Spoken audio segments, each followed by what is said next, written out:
Welcome to the Sherdog Radio Network preview for UFC Fight Night 199, Lewis versus Daukaus.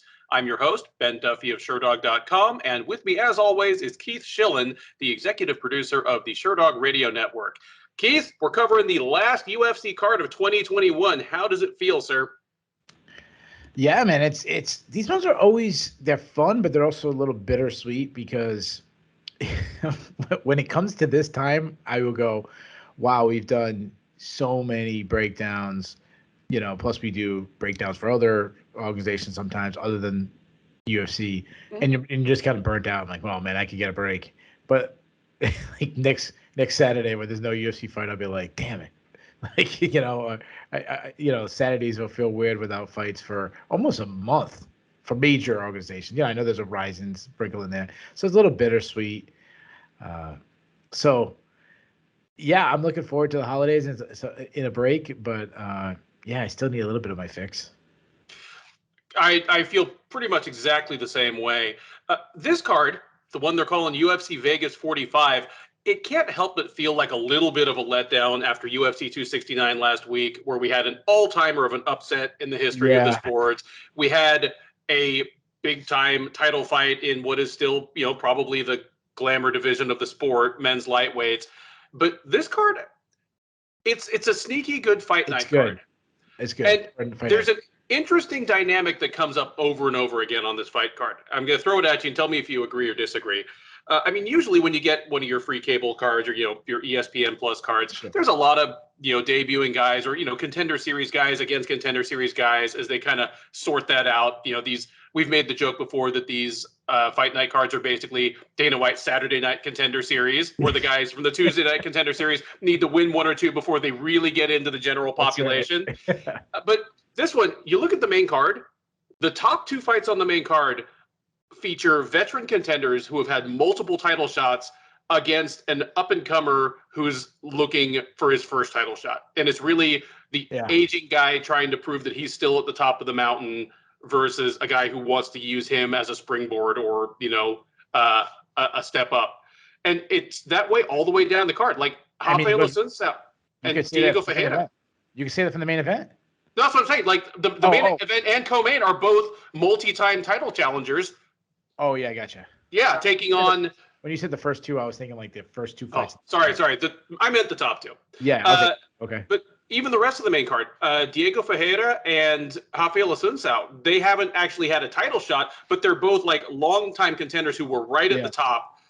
And they're taking on a guy who's on his way up and trying to prove himself at their expense. And there's a bunch of cases of that on the card. Yeah, I think of, not age-wise, but name-wise, I think Lemos and Hill kind of has that feel. I know they're the same age, and Lemos really shouldn't be considered a prospect, but, for name recognition, she's kind of in that passing of the torch moment. Yeah. Go earlier on it, Raquel, Pennington, Macy, Chiasson. That's one that kind of fits that mold. And that's a fight that feels a lot more important all of a sudden. Eubanks and Gatto, there's another one. Or Gatto, however you say her name. Yeah. That's another one. There's a lot of those, like, known commodities versus the new kid on the block. Yeah, we're going to have some interesting conversations in the recap here. And for those who have watched the recaps, we do, a segment called The Bulls and Bears, where we talk about whose stock is up versus down. It could be the old guard does well as a group, or it could be the youngins as a group kind of step up and prove themselves. And we have a bunch of new top-level contenders in some of these divisions. Yeah. My only thing I wish the UFC would have done, I would have had the pay-per-view this weekend, and I would have had this card last weekend. I would have ended the year with the pay-per-view. But I feel you know what I feel this card is like when you watch a movie and then there's credits and then there's those, I don't know what they call them, but they have like a hidden, like the teasers at the end. Like they'll do them in the superhero movies and stuff. Mm-hmm. Batman will have a little sneaky or Iron Man or something like that. That's actually a good comparison because, those tend to be a teaser for what's coming next in those franchises. And we might be getting a sneak peek at some people that will be in title contention next year. Yeah, just for the record, I didn't think that deep, but I appreciate you saying it was a good analogy. Yeah, I'm here to help. Unless you've got anything else, let's dive right into these prelims. The first fight up at UFC Vegas 45 is a lightweight matchup between Jourdain Leavitt and Matt Sayles. As mentioned off the top, Dana White's Contender Series versus Dana White's Contender Series. Leavitt, the man who goes by the Monkey King, 26-year-old fighting out of Syndicate MMA, is 8-1 overall. He's 1-1 since joining the UFC out of the 2020 season of Dana White's Contender Series. He won his debut with a highlight reel slam knockout of Matt Wyman in just 22 seconds last December. Came back from that with a somewhat discouraging loss to Claudio Puelles at UFC Fight Night Rosenstrike versus Sakai back in June. He dropped a unanimous decision there where he was kind of outworked on the feet as well as on the ground. He'll be taking on Sayles. The 27-year-old Californian is 8-3 overall. He's 1-2 since joining the UFC out of the second season of the Contender Series. He has lost to Shaman Moraes and Bryce Mitchell, those sandwiching a win over Kyle Nelson. The most recent of those, however, the loss to Mitchell, the highlight reel submission, the twister that put Mitchell on the map as a UFC prospect, that was all the way back in December of 2019. So it has been almost 2 years on the shelf, perhaps fitting for a Dominic Cruz protege. I had to say it. Odds on this one, pretty close, but they do slightly favor Leavitt. He is -115, while Sayles is -105. Keith, I'll toss this one to you, but remind us what was good about Matt Sayles and tell us who you think wins this fight and why. All right, so this fight, jeez. So the order of the fights are kind of all over the place. Just for the record, like Raquel Pennington versus Macy Chiasson, like that could be a #1 contender matchup, or way up there. And instead, it's like the third fight on the card. But this one I was a little surprised based on the amount of love that Jourdain Leavitt got coming off the Contender Series. So Leavitt, I've been very hard on Leavitt. If you flashback. Keith picked against Leavitt versus Puelles. He was right. I was wrong. And he literally said, I will never pick someone who's as bad a striker as Jourdain Leavitt until he shows me otherwise. Yeah. So let's get into my prediction. It's like you kind of gave away. I remember. Sorry. I did. So Leavitt he's one of the most one-dimensional fighters in modern UFC. His stand-up is so bad. I mean, he makes Ryan Hall look like Floyd Mayweather. Like his stand-up is, I mean, he doesn't, you go back doing what we've seen in the UFC is better than what I saw on the regional scene. And what we've seen in the UFC is god awful. I mean, there was one fight on the regional scene where he just basically, as soon as they said fight, he dropped to the ground and started butt scooting after his opponent. There was I counted a 4-fight stretch where he didn't land a single strike, where he just took his opponent down and just stayed there and then worked to a submission. When he is on the feet, and it's very limited times, chin high in the air, a huge target, but he is a legit submission threat. He will shoot immediately.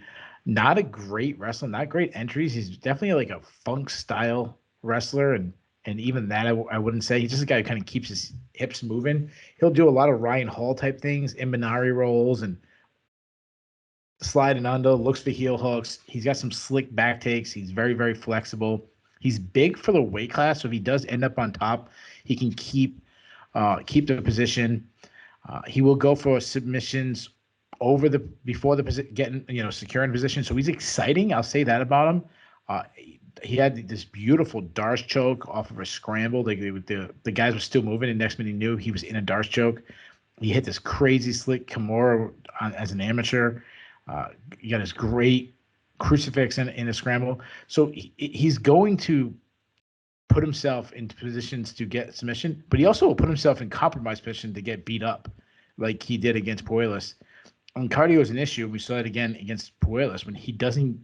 If you can survive the early onslaught, those takedown attempts become a lot easier to defend. Now move over to Sayles. Sayles missed weight in his last time. He fought such a long time ago. Now he's moving up a weight. He's got a 2-year layoff. So it's really hard to get to understand where he's at. I know he's at a baby, bunch of other stuff I don't want to get into, but Sayles, based on what we've seen in the past, he's a decent striker. He's got quick hands, decent power. I would say an okay wrestler. He's not a strong wrestler. you go back to you mentioned the Bryce Mitchell fight. He got taken down and got twisted, which at that time looked terrible. But then when you see what Bryce Mitchell has done, it aged well. If it aged as well as a twister loss can age, you know. But one big concern I have is he's coming off a serious knee injury. I know you talked about that. That obviously changes. Some fighters, guys like Dominic Cruz, seem to be able to, no big deal. Other guys, it completely changes their career. Some of the things that I did like about his striking game is his calf kicks. Really targets the calf. I don't know if you want to do that against Jourdain Leavitt. I don't know if you want to give Leavitt a limb to grab. So that really takes away a huge tool that Sayles has in this fight. But what I do love about him is he's got good cardio. The fights he's won, he pressed a good pace, and that is something that he's going to need to press a pace. He's going to have to make Leavitt work the whole time, even when he's on top. So as far as prediction, you gave it away. I said last time I will not pick him. I didn't know they were going to give a guy that that just got twisted. I think that was smart matchmaking by the UFC. I feel like the UFC wants Jourdain Leavitt to win. I think not only did they want him to win, they wanted to win spectacularly. But I said, I'm a man of my word. I said, I'm not taking Leavitt. He's bigger than Sayles. I think this is the right opponent for him. But I'm going to say Sayles does enough. I think he does enough of the Puelas game. He survives an early scare, gets into the later rounds, and starts taking over, landing punches in those scrambles. I think he wins a really, really close decision.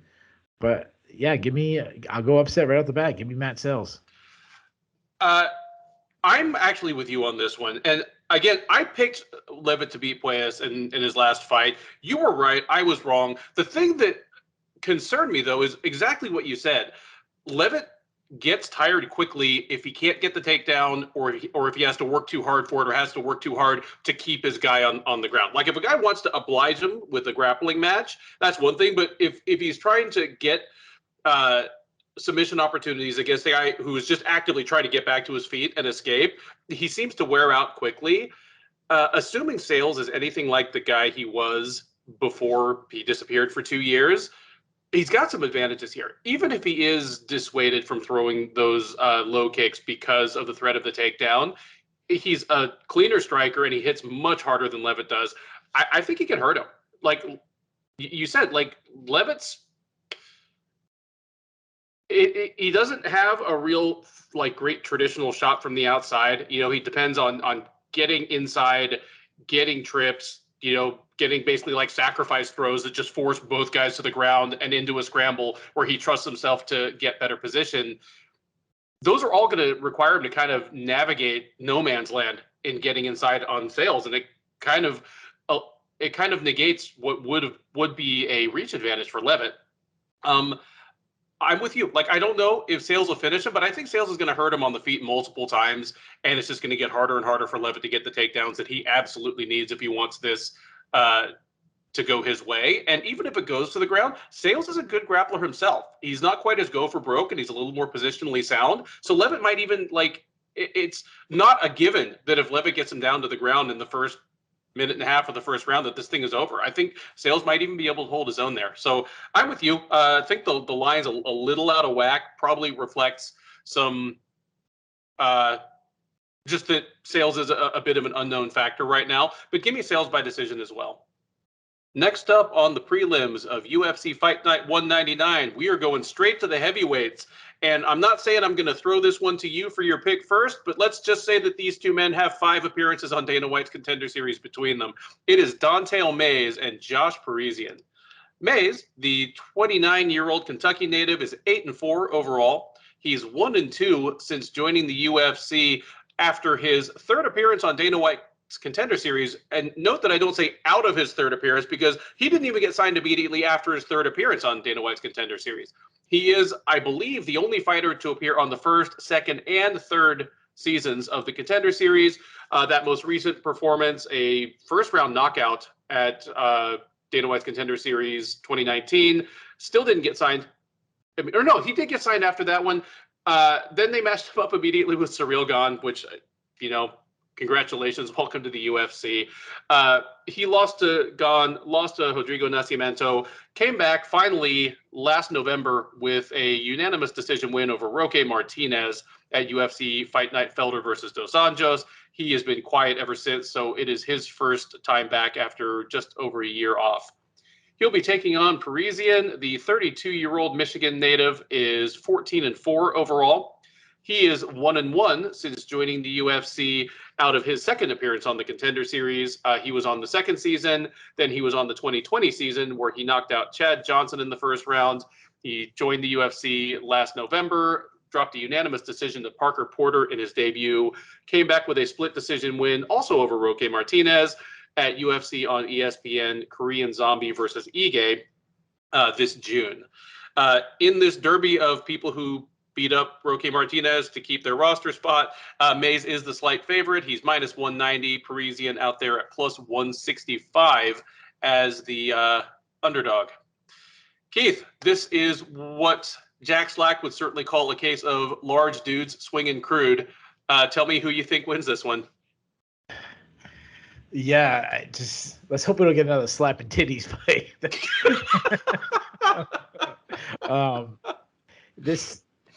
So you said that Mays is a 2-1 favorite, basically. Almost, yeah. Yeah, this fight should be as close to a pick'em as they come, and that's not a glowing endorsement of Josh Parisian. I mean, I'm just saying, like, you watch these two guys fight, like, you can't have a lot of confidence. It really reminds me a lot of Parisian's fight against Parker Porter, where there might have been, I think Parisian was actually the favorite of that fight. But you can't watch these low-level UFC talents and have any confidence. I mean, we could have a really quick knockout where one of these guys looks great, or we could have a god-awful, I can't believe I just watched these 15 minutes affair. Now, Mays is a massive human being. He's 6'6". He has to cut weight to make the weight class. He's a good athlete. He's got obviously he has power. He's 6'6". He's 265 pounds. But that said, like, they're going to talk about his big, huge punch power. I actually think it's a little overrated. I don't think he's not Derek Lewis when it comes to touching the chin, because he lacks technique. He drops his hands. He throws kind of these looping punches. But he has some technically sound things where you think he'd be better. Like, he's got good footwork. He moves well. He can fight out of both stances. He really does. He looks for shots, like in close. He looks for uppercuts, for a punch that a lot of people won't look for. He throws a lot of kicks, and he closes the distance with his kicks. He probably shouldn't close the distance because he's not much of a grappler, though. He's a former judo champion. Like, I did some research. He was like a Kentucky state champion in judo. Like, I think it was Kentucky. It was one of those. He's from Kentucky. Yeah, Kentucky. Okay, yeah. maybe Kentucky's judo is really, it's like the Jamaican bobsled or something. Like, I think maybe there's nobody else who does judo. That's why it was like him and his sister or something. But he has no wrestling. His takedown defense is awful. He does have BJJ. Like, he will throw up submissions off his back, but cardio is a big issue. He has gassed out in the past. Though, in fairness to his last fight, he did reserve his energy a little bit better, and that's actually helped him. Now, move over to Parisian. They're definitely polar opposites. They're both huge, burly guys, but Parisian's extremely unathletic. He's flat-footed, slow hand speed, but he's makes up for it by just having high volume. Like, he's going to come at you. He's going to be popping a jab, staying busy. That's not how Mays, throwing hard, everything. Parisian's just kind of touching, throwing. He makes some mistakes of pulling his head straight back, and he kind of this herky-jerky Keith Jourdain thing where he always dips to the same side, and when he gets to a higher level, someone's just going to high kick him on that side and knock him out. He also throws a lot of kicks. He loves spinning attacks. I mean, he knocked out Greg Rebello with a spinning attack. But he's also a weak wrestler. I don't know if he's in the Kentucky Judo Club, but he's not that strong either. He's a weak defensive wrestler. He was out wrestled by Parker Porter. And I don't know how Connecticut's judo scene is either, but it can't be that much better. But if he gets on top, he's got okay top control. But Parisian's strength used to be his cardio, and he gassed out bad in his last fight against Parker Porter. So as far as my prediction goes, I have no clue who wins this fight. This fight is just really bad. Parisian is a dog. If he fights like we've seen him in the past, he probably just outworks Mays. But he's gonna need to survive big shots from Mays. And when I'm stuck on the fence, it's not a coin toss. Like I feel like it's like 60-40 Parisian wins. But when I'm close on the fence, I go with the guy with the higher ceiling, because if you told me one of these guys is a top 10 fighter 2 years from now or a year from now, I'd go with Mays, because he has some skills. So that's the way I'm going to go with this. I'm just going to go with, you know what, if one of these guys put it all together, who would it be? And Mays has the physical skills, speed plus power.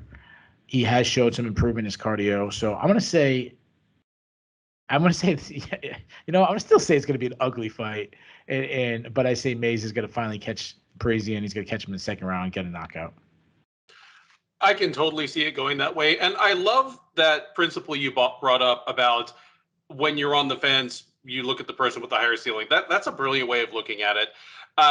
I am concerned that Parisian had to hold on to win against Roque Martinez, who turned out to be decidedly not UFC level. That's concerning to me.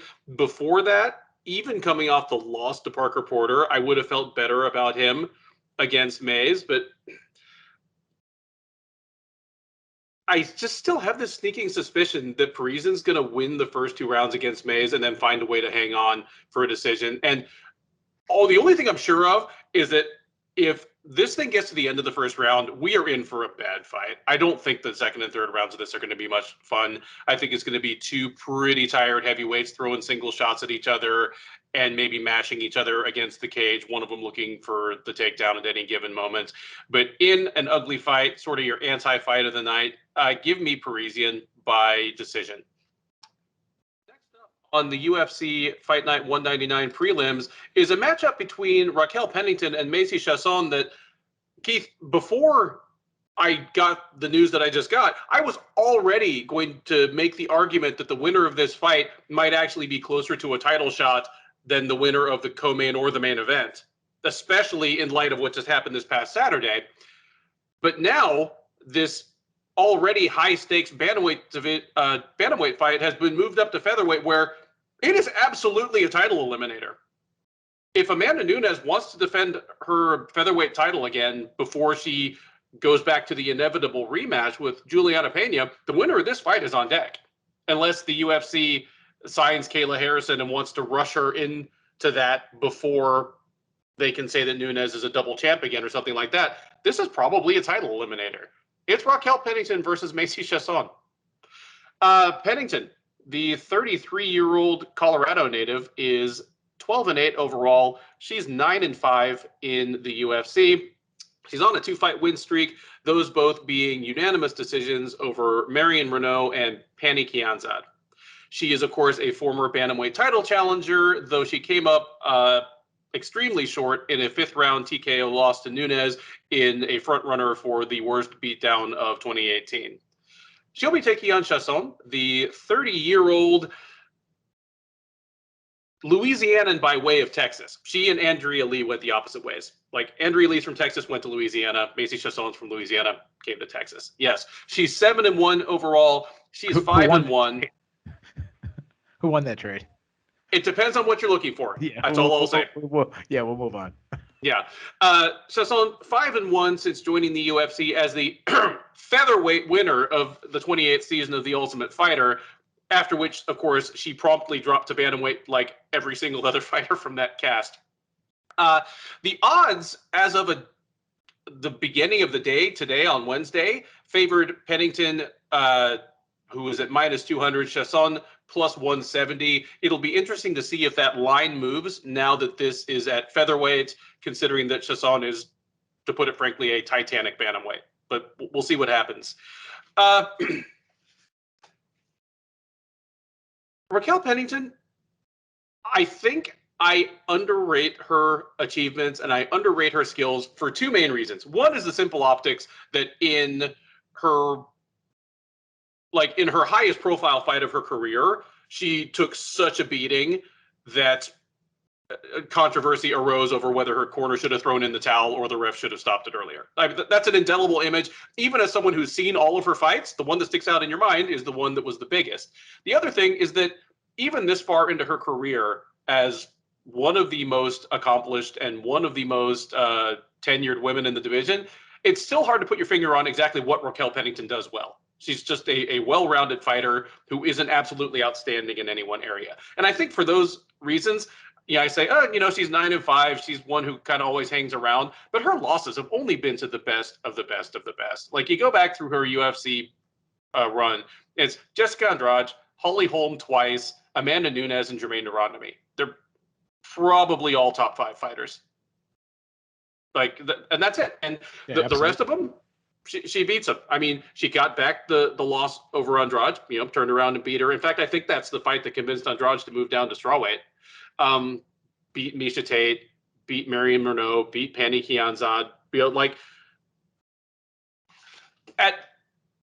At bantamweight, I was ready to call this fight for Pennington. Like, I understood why she was a 2-1 favorite, because Chiasson's gas tank is a question at 135, and she does best when she really can be the physical bully. And she's absolutely bigger and stronger than Pennington, but Pennington's calling cards, if there is something she does well, it's to be durable, to be grimy. She's probably just the grimiest, grindiest fighter in the women's bantamweight division.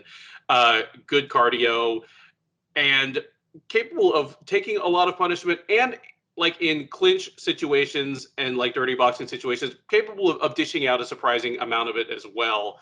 Up at 145, I do tend to lean more towards Chiasson. I think Chiasson's gas tank is better there. I think she's stronger there. I think she's harder to hurt there. And I get it. I don't know if it'll be an upset by the time they step into the cage, once lines have a chance to adjust themselves. But I'm going to take Chiasson in what, at least as of Wednesday, is a bit of an upset.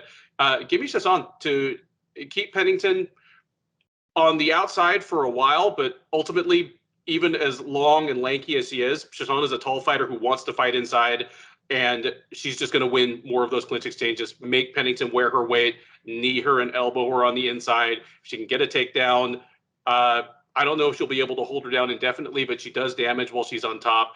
Give me Chiasson to win at least 2 out of 3 rounds and mint herself the next featherweight title challenger if she wants it. Yeah. There's an avenue to victory now at the 145 title. We know it's possible. Let me ask you this, Ben, before I break down, my prediction. Who would you have picked if it was at 135? I would have picked Pennington. Okay. And I would have said the 2-1 line is about right. Yeah, it seemed like that's what you were saying. I just want to clarify. Yeah, this move to 145, and I think it was just announced recently that this fight's at 145, clearly helps Chiasson. As you mentioned, is Pennington makes the weight. She makes the weight no problem. Chiasson struggles. She drains her body.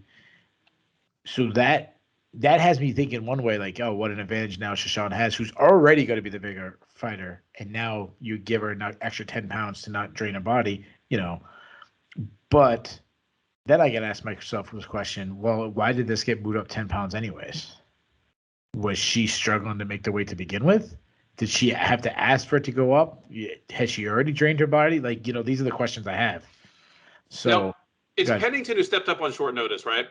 Oh, she did. So maybe it was But I mean, not that short. She stepped up on the 6th or 7th, so a little over a week ago. So maybe, because the cut's always hard for Chiasson, maybe Pennington was like, hey, I could stand the extra 10 pounds as well. Yeah, that's fair. That's fair. So I'll start with Raquel Pennington. So I said this last time, we know what we have in Raquel Pennington at this point. She's not a good athlete. She's kind of slow. She's flat-footed, but she's extremely durable. Like, you talked about the beatdown that she got from Amanda Nunes, but she still was, I know we had to stop the fight, but she wasn't knocked out. That says a lot against,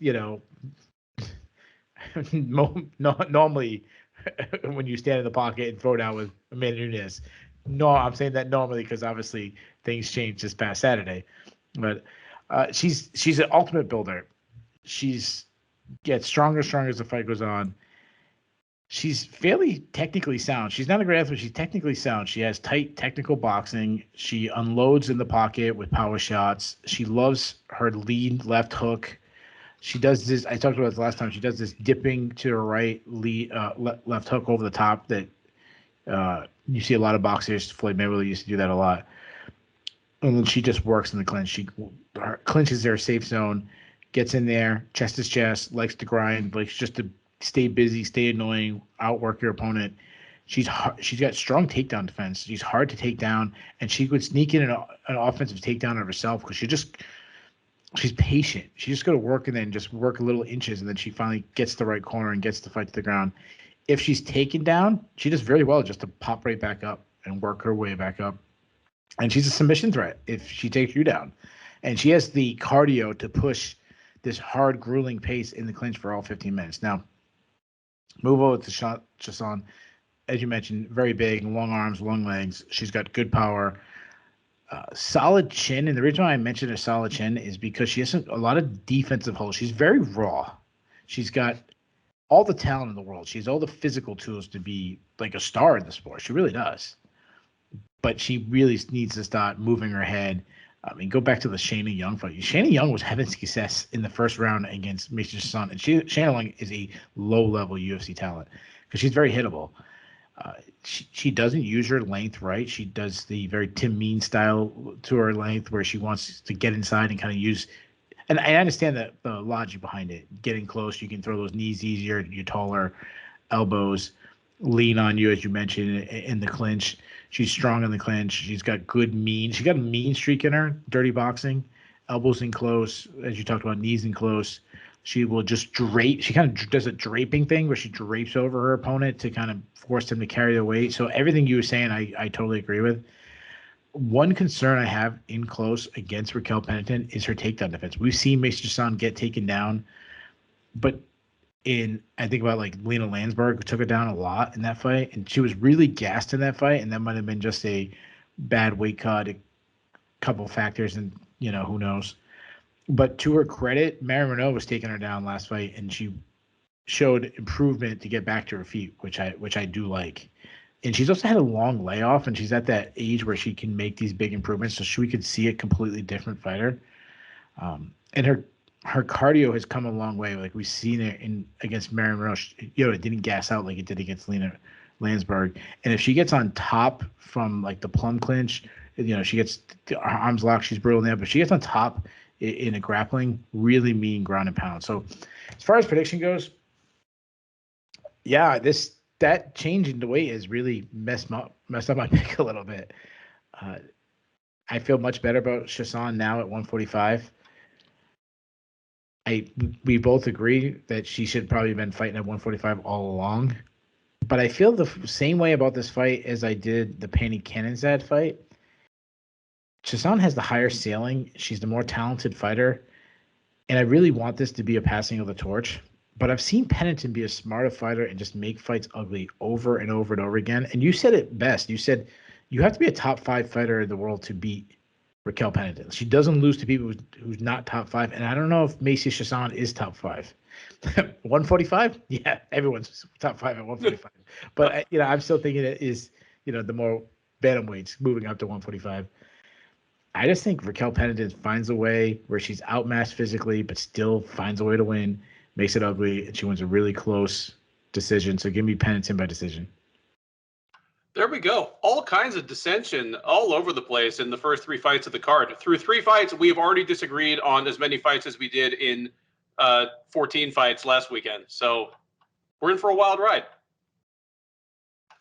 Our next prelim at UFC Vegas 45 is another bantamweight to featherweight move, but for only one of the fighters involved, as Charles Jourdain will welcome Andre Ewell to the featherweight division. Jourdain, the 26-year-old Quebec native, is 11-4-1 overall. He's 2-3-1 in the UFC. Did lose his most recent outing via third-round Bravo choke to Julian Erosa. That blunted the momentum of a win over Marcelo Rojo back in March. He'll be taking on Ewell, the 33-year-old Californian who goes by Mr. Highlight, is 17-8 overall. He's an even 4-4 in the UFC. He is, however, on a 2-fight losing streak, those coming at the hands of Chris Gutierrez, to whom he dropped a unanimous decision back at UFC 258 in February, and Julio Arce, who punched him out in the second round of their matchup at UFC on ESPN, Sandhagen versus Dillashaw. Perhaps reflecting uncertainty about Ewell's move up to 145 and their relative opposite momentum, Jourdain is a comfortable favorite here. He's minus 200 as of Wednesday night when we're taping this. Ewell is plus 170 to plus 175 on the comeback. Keith, I'm going to ask you for your pick on this fight. I'm also going to ask you whether you think moving up to 145 was a good move for Andre Ewell. He wasn't having that much success at 135, so sure. Yeah, he has a frame for it. I mean, obviously, he's a long, rangy fighter who well, sure. Yeah. I mean, he's still going to be taller and have reach on Jourdain. Yeah, that's what I was going to say. Yeah. Jourdain is actually a taller fighter for the weight class, so kind of, he's got such a reach that it doesn't really matter, and maybe not sucking your body out. Maybe you're known for your striking, so maybe the power goes with it. So yeah, I think that'd probably be a good move. So Ewell is a southpaw, as we mentioned, long and lengthy. Like I don't think it's going to affect him that much. He does well to keep his opponent at bay. Fast hands, good output. He's an accurate striker. His left hand is really, really sharp. He attacks the body, step-in knees. The problem is he has been pointed out recently 2 major flaws in his striking. The first is he has no answer to leg kicks. Erwin Rivera chopped up his legs. Chris Gutierrez, who does it to everybody, chopped his leg. And then Julio Arce did it, also battered his legs. So that's 3 fights in a row. He's also been hurt to the body in multiple fights. And we've seen guys who get hurt to the body, Jourdain Cerrone's, these kind of guys, where Randy Coster's seeming to be one now, where once that game plan is out there, it's going to become more and more popular. And being a southpaw, it's always going to be, body kicks from an orthodox fighter is going to be there open for him. His takedown defense has improved. He showed it a little bit, but he's also been really bad in the grappling. So he's got a long ways to go in the grappling. Now move over to Jourdain, or however the French say it. He's an action fighter who he just can't be in a boring fight. Like you can't find a boring fight with Jourdain. He's really fun, very athletic, fast. He's got a sharp left hand. He loves his lead uppercut. He makes a mistake though of overthrowing his shots and completely ignoring or abandoning his defense. That makes him very hittable. He will throw some flying attacks. I mean, he lives up to the nickname Air Jourdain. He'll throw a flying knee, just exciting. But the best part of his game, and I think the biggest weapon for him, will be his kicks. He's got those hard body kicks. He goes down to the legs. He doesn't like pressure, and we saw that very evident in his last fight against Julian Erosa, where Erosa, that's what he's going to do. He's going to force you to fight off his back foot, and Jourdain really didn't like that. He likes having space where he can do his moves. He's also, he's been cracked a lot, and he's been hurt a lot. I mean, I go back to the Josh Kulabau. Josh Kulabau almost knocked him out in a fight, so that's concerning. He also has taken big moments of time off in fights, and that's because of his style. He comes at you so hard that he has to take moments of rest. It's similar to a Yoel Romero, but way more active than Yoel Romero, but that kind of style where you kind of fight in bursts. He has a submission threat. He has 3 career submissions. He was constantly looking for a guillotine against Kulabau. And he does have a good get-up game if you put him on his back. But it is concerning I've been saying, his grappling is a little underrated, and then he was submitting in his last fight by Julian Erosa. So as far as prediction goes, this is a really great fight. I think we're going to have a slugfest. Ewell is a sniper, and moving out of weight, we've seen so many guys moving up and have such great success. he could end Jourdain with one clean shot, especially how hittable he is. But if Jourdain has done any tape study on Ewell, he'll know that the legs and the body will be open. And that actually is a tool that he has and he has possesses. So if he can kind of control himself a little bit more, get a little more defensive conscious, and just open a rip to the body, I think he can get a knockout. And I think he's gonna. I think he's gonna find the body in the second round. So give me Jourdain by second round TKO. I love that breakdown. And this fight is one where I'm terrified to make my pick, because either way, if I'm wrong, it's just going to look completely stupid. Like, if I pick Ewell with the underdog value there, and Jourdain just immediately comes out and starts chopping at his legs with those kicks, starts tagging him to the body, he's going to win. He's going to win pretty easily, and I'm going to go, well, I look stupid for not seeing that coming. But then at the same time, if Ewell just comes out and, like, nails him hard with punches to the head and knocks him out in the first half of the first round, it's like, well, of course, moving up to featherweight was going to fix a lot of Ewell's problems. I think in some ways this is a good opponent for Ewell to get his feet wet against. Yeah, Jourdain has those leg kicks, but you know what? Lots of people at featherweight do. If he's going to succeed, he's going to have to find a way to deal with it. But other than that, these are, as you mentioned, these are both guys that don't especially like to be pressured, and on their own aren't really big on being the one that applies pressure. So, like, Ewell's not going to have a super aggressive guy constantly trying to get inside of his preferred kickboxing range. Ultimately, Ewell has some flaws that might be fixed by a move up to 145. You know, his chin should be better, his gas tank should be better, and he should still have good power, and he should still have a reach advantage on most opponents. But some of his problems aren't going to be fixed by a move up to 145, the most obvious of which you kind of pointed out, just an inability to deal with a good leg kicking game, which is something that Jourdain has. And even though he's a wild man, like a complete wild man, I think he's secretly from Korea, because, like, yeah, I know he's French Canadian, but he fights like every Korean fighter. He has been toning it down and has been bringing a certain element of game planning to his fights, even if in the moment, like, tactically, he still gets a little wild. So, like you, I'm just going to assume that he and his coaches have watched tape, that he knows what he needs to do, and that he's going to do it enough to get the win here.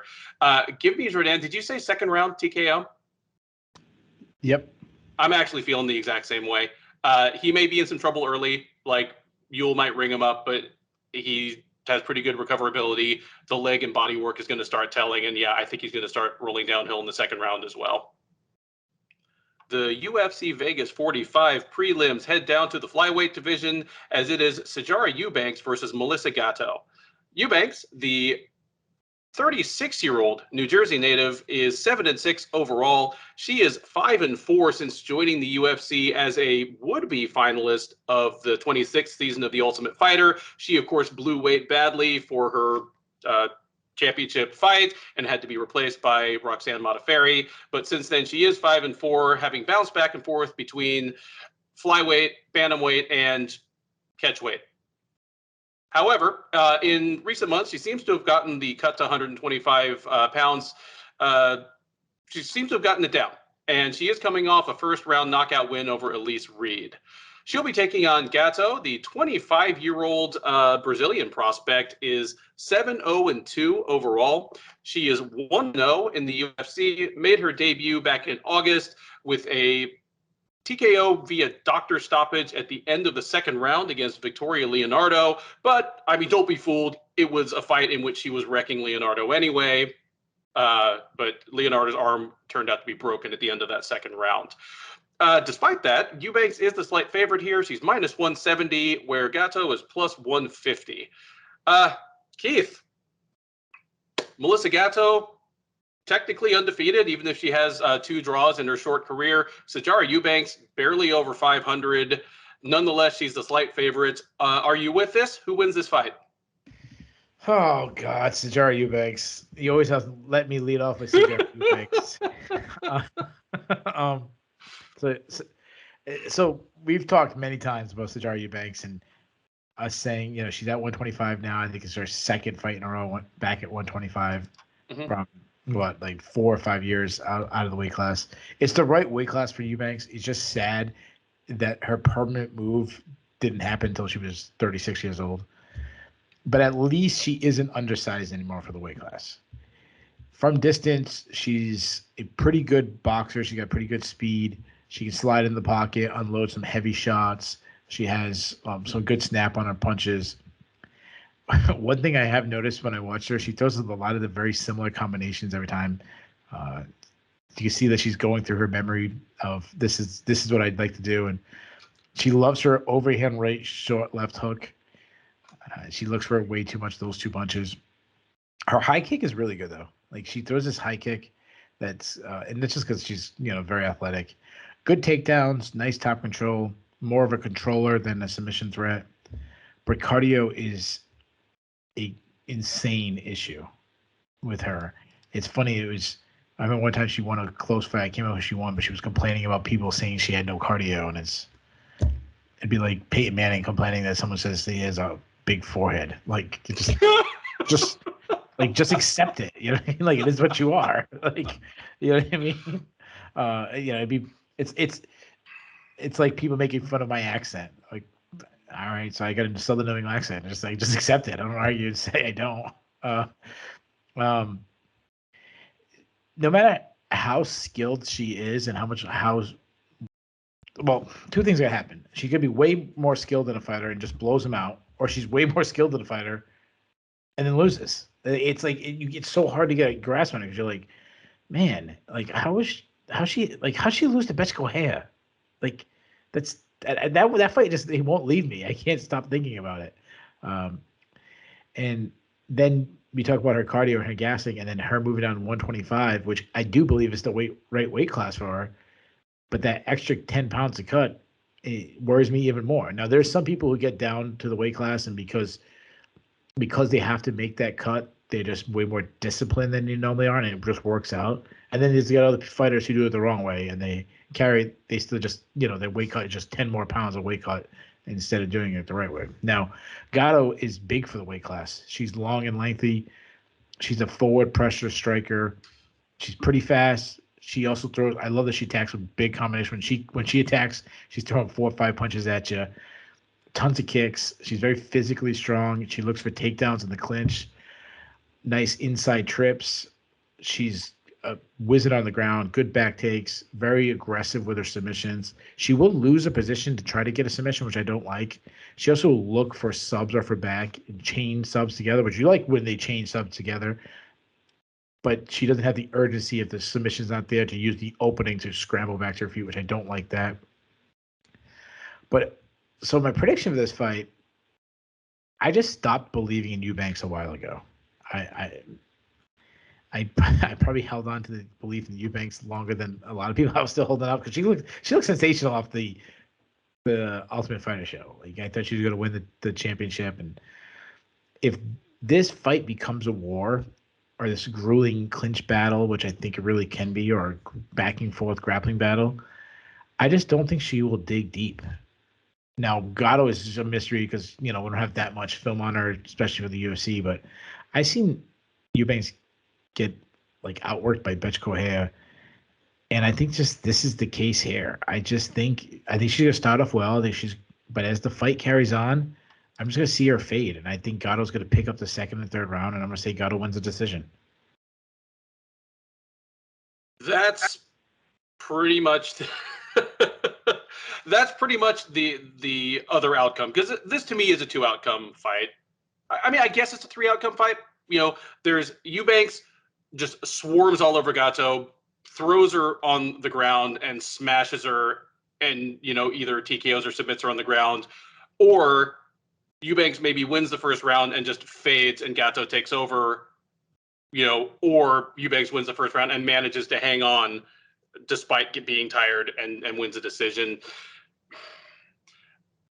I completely get you not believing in Eubanks. Like, I was actually getting ready to mention that, kind of like we said about Pennington, Eubanks really only loses to very good fighters, except Meerschaert. That's the one that just sticks out, and I can't get out of my mind because the rest of them, they're people like Pannie Kianzad and Ketlin Vieira that even at 135 are just way, way bigger than Eubanks.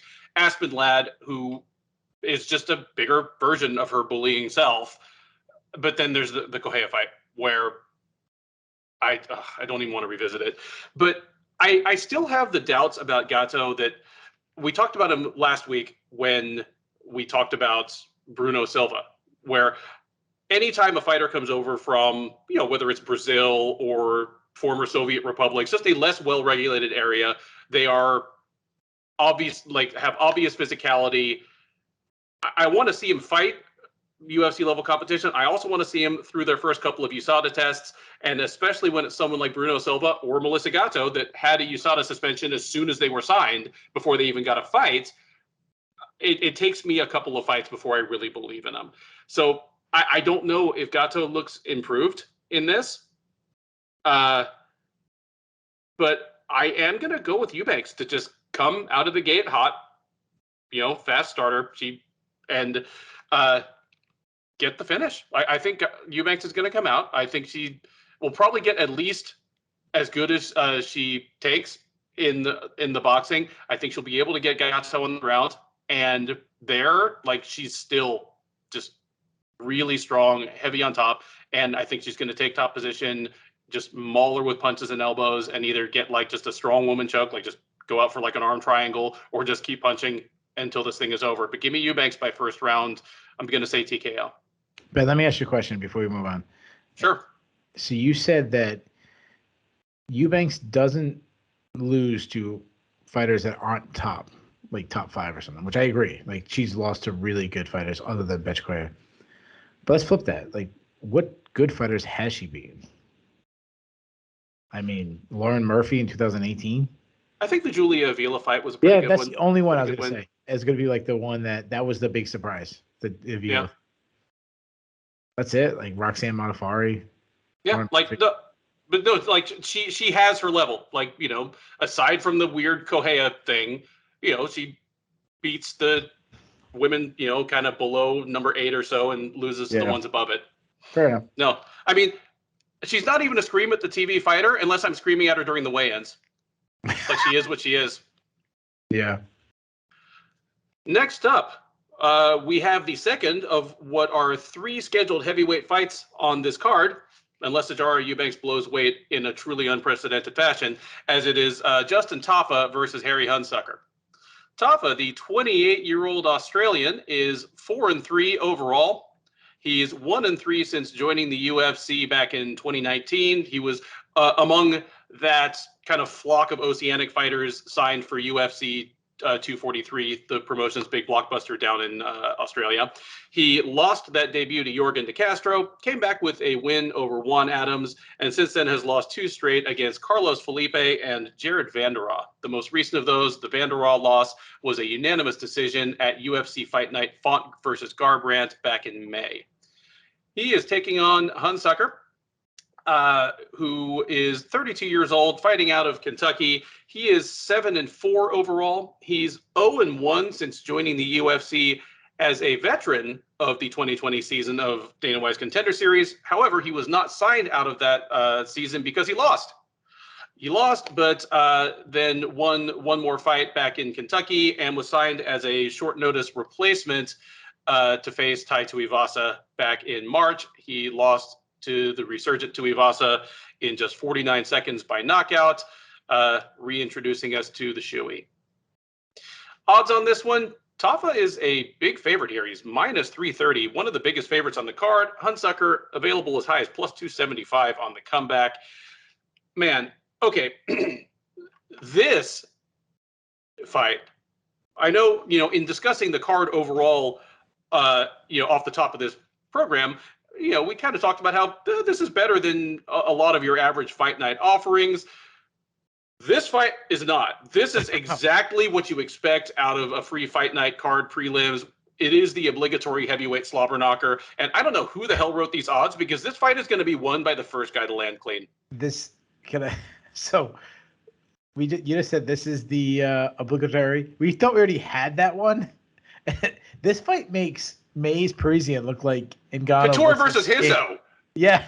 Like, Yeah.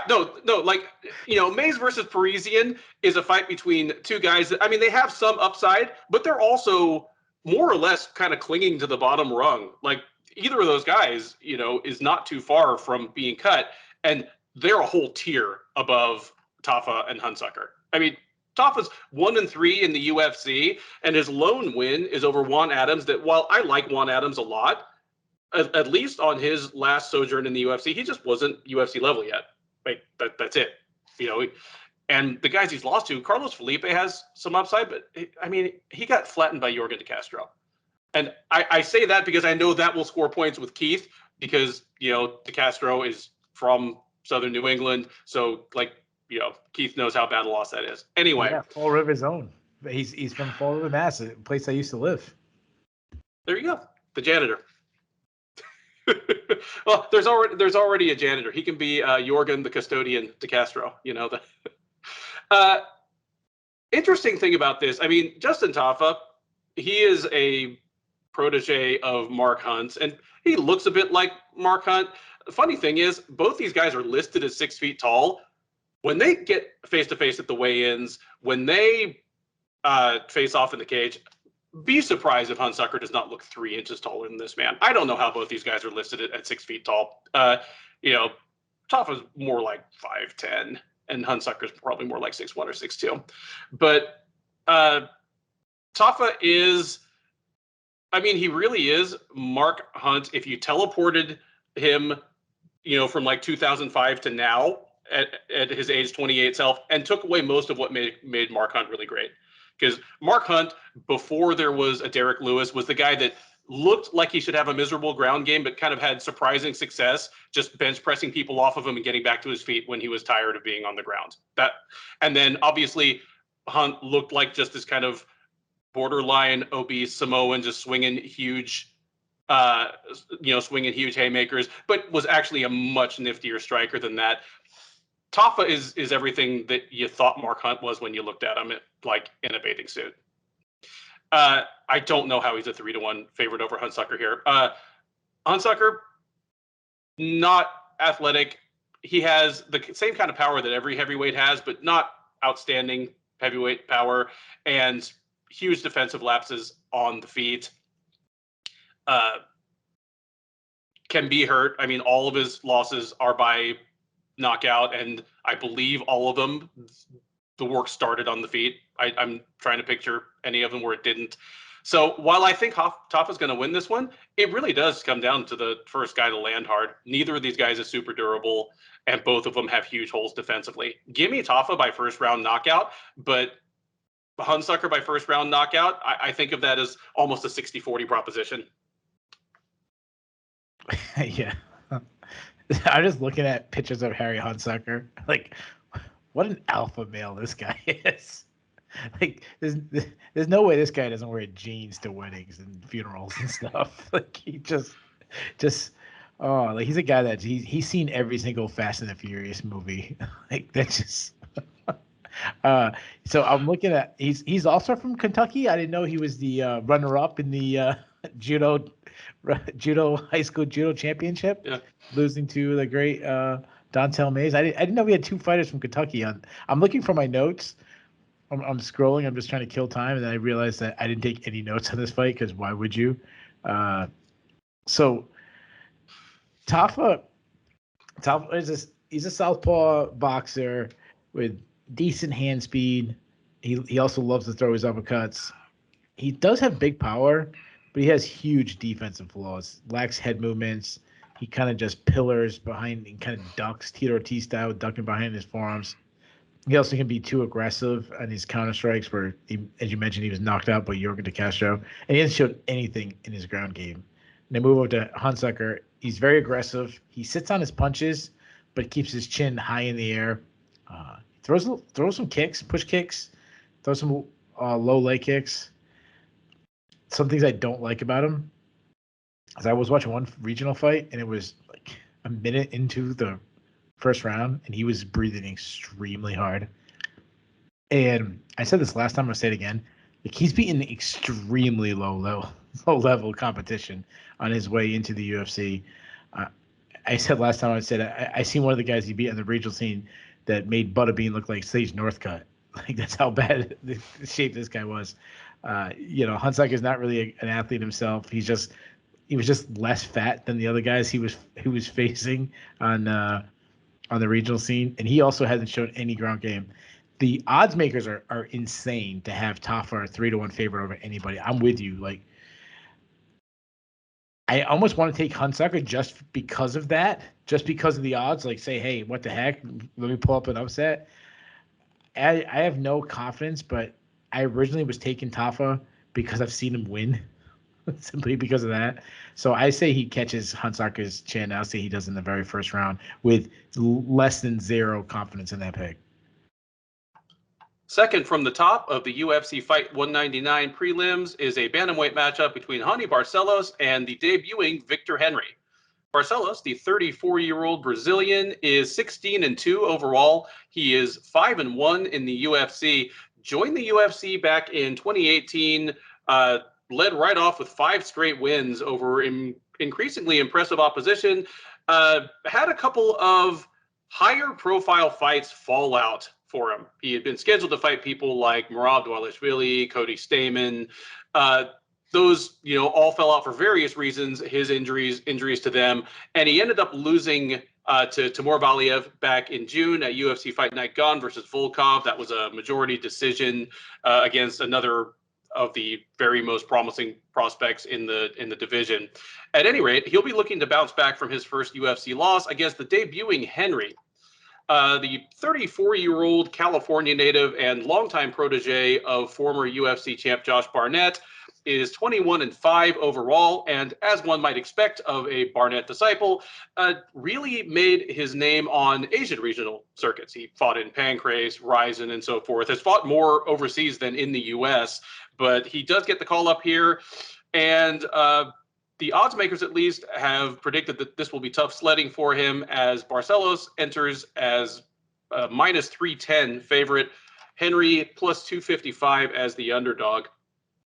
Keith, we are both high on Barcelos as a prospect, to the point that, it's almost a running gag that we do the Raoni Barcelos thing, after a win, and we go up the top 15, to see how many people we think they beat before, we run into somebody that we don't. That has to cool a little bit in the wake of the Valiev loss, but he's got enough to get past Victor Henry, doesn't he?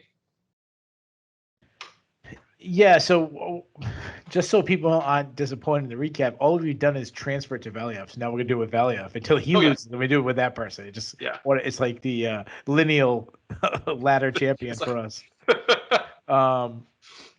Yeah, so what a weird matchup. Not a weird in the sense that Victor Henry shouldn't be in the UFC. I'll start with Victor Henry. I think he's a good addition to the UFC. He's got a good record. I mean, he's fought a lot overseas. A lot of experience for a guy coming in his UFC debut. He's elusive, a lot of movement, switches stances, fights out of both stances. He's a serviceable boxer. He can fight at a slow pace, though, using a lot of feints and can be trigger shy.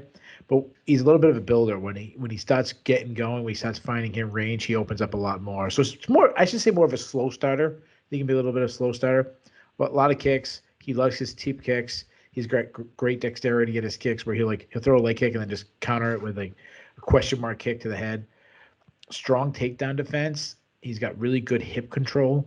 He uses that good at winning scrambles. He's got 8 submissions on his record, so he is a submission threat. If you take him down, he will look for sweep. And cardio is a strength of his, probably because of the way he paces himself. Now, the reason why I say it's a weird stylistic matchup, because Barcelos is a guy who's banging on the rankings, as you mentioned, taking on a guy coming, in his UFC debut. And I should probably interject here. He had been scheduled to fight Trevin Jones, which even that we might have argued. Yeah, we might have even argued that was a weird matchup, but Jones pulled out, and so we get this even weirder one. Sorry, please go ahead. This is a tougher fight for him. In short notice, I don't know what Victor Henry's going to be bringing, but Barcelos, he's really a mixed bag, because he's a technically sound striker, like very technically sound, but he's a mixed bag in the sense that at times we've seen him be a pressure counter striker where he's beating people with his pace and his technical skills and kind of he's using his pressure to draw out their attacks for him to counter. But then other times we've seen him fight at a snail's pace and he's scared to pull the trigger. But when he lets his hands go, he's a really clean boxer. His right hand is a kills shot for him, really accurate, nice leg kicks. Makes mistake. He doesn't really check leg kicks, but he'll walk through leg kicks to set up his own. And he's a good grappler, good takedown defense, good body lock takedowns. He gets in there. Great Brazilian jiu-jitsu. I've said this for a couple of fights now. We broke down in Barcelos. He out-grapples Said Nurmagomedov. You out-grapple in Nurmagomedov, that should tell you everything about your ground game. It's really suffocating top control. One negative, though, is we have seen him slow down recently, like his gas tank. And he's up there in age. I think he's like 34, which you don't like at that weight class. So as far as prediction goes, like I said, this is a really tall order for Henry. Barcelos is a tough task for anybody, especially in their UFC debut. Make matters worse that he took the fight at about a week's notice. I think Henry's a great addition to the UFC roster. I think he's going to stick around for the UFC for a while. But this is too much too soon. I see Barcelos picking him apart from distance and cruising to a lopsided decision. Give me Barcelos by unanimous decision. I'm totally with you here. Henry is someone that I almost expected the UFC would have signed him like 7 or 8 years ago, like even before they signed Barcelos, honestly. I mean, there was a point where he was like 14-1 and had just beaten Masakatsu Ueda, who was a top 10 bantamweight at the time.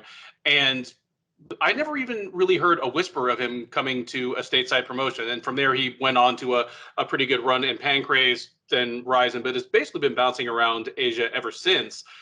So, I mean, I wouldn't say he's completely out of sight, out of mind, but I pegged him as someone that's probably never going to make it to the UFC, maybe even by his own choice. But here he is, and I'd feel better about him as a matchup for Barcelos if, as you pointed out, this weren't happening on like a week's notice. I still wouldn't pick him necessarily to beat Barcelos, but this is going to be a tough matchup just because the one real problem that Barcelos has displayed of late, that in spite of fighting to conserve his gas tank, he actually still is getting tired late in his fights. I don't know if Henry's going to be in a position to take advantage of that. One, because Henry's not a guy who fights at a torrid pace himself. And then on top of that, of course, this will be on short notice. So it'll be good to have Henry here. I expect he'll stick around for a while. He's 34 as well, but we'll see how much he has left in the tank. But this one should be a pretty clear cut for win for Barcelos. I wouldn't be surprised if he takes all 3 rounds and there's not a whole lot of suspense. The top prelim at UFC Fight Night 199 is a middleweight matchup between Dustin Stoltzfus and Gerald Meerschaert. Stoltzfus, the 33-year-old American by way of Germany, by way of America again, is 13-3 overall. He is 0-2 since joining the UFC out of the 2020 season of Dana White's Contender Series. In fairness to him, it's been a rough road as he debuted against Kyle Dawkins back at UFC 255 last November, lost a unanimous decision there, and then had to face an angry Rodolfo Vieira with something to prove in his second fight at UFC on ESPN, Makhachev versus Moises this July. Ended up losing that by 3rd round rear naked choke, almost as if Vieira wanted to prove that he had 3rd round gas. At any rate, still looking for his first win. He'll try to get it against Meerschaert, the 33-year-old longtime Roufusport staple, is 33-14 overall. He's 8-6 in the UFC, and he is on a 2-fight winning streak. Those coming over Bartosz Fabinski and Mahmoud Muradov, both of those by submission. The Muradov won one of the bigger upsets of the year, at least on the books, and that happened back in August at UFC on ESPN, Barboza versus Chikadze. That put the brakes on a 2-fight losing streak for Meerschaert, those coming against Ian Heinisch and, of course, Khamzat Chimaev, who used him as one of his stepping stones to become one of the breakthrough fighters of last year. Odds on this one do favor Meerschaert to keep the streak going, and Stoltzfus, for better or worse, to keep his streak going, as Meerschaert is -230, Stoltzfus +190. Keith, Dustin Stoltzfus might be fighting for his job here. Does he keep it? Yeah, Stoltzfus pissed somebody off because you talked about the run there. Was it?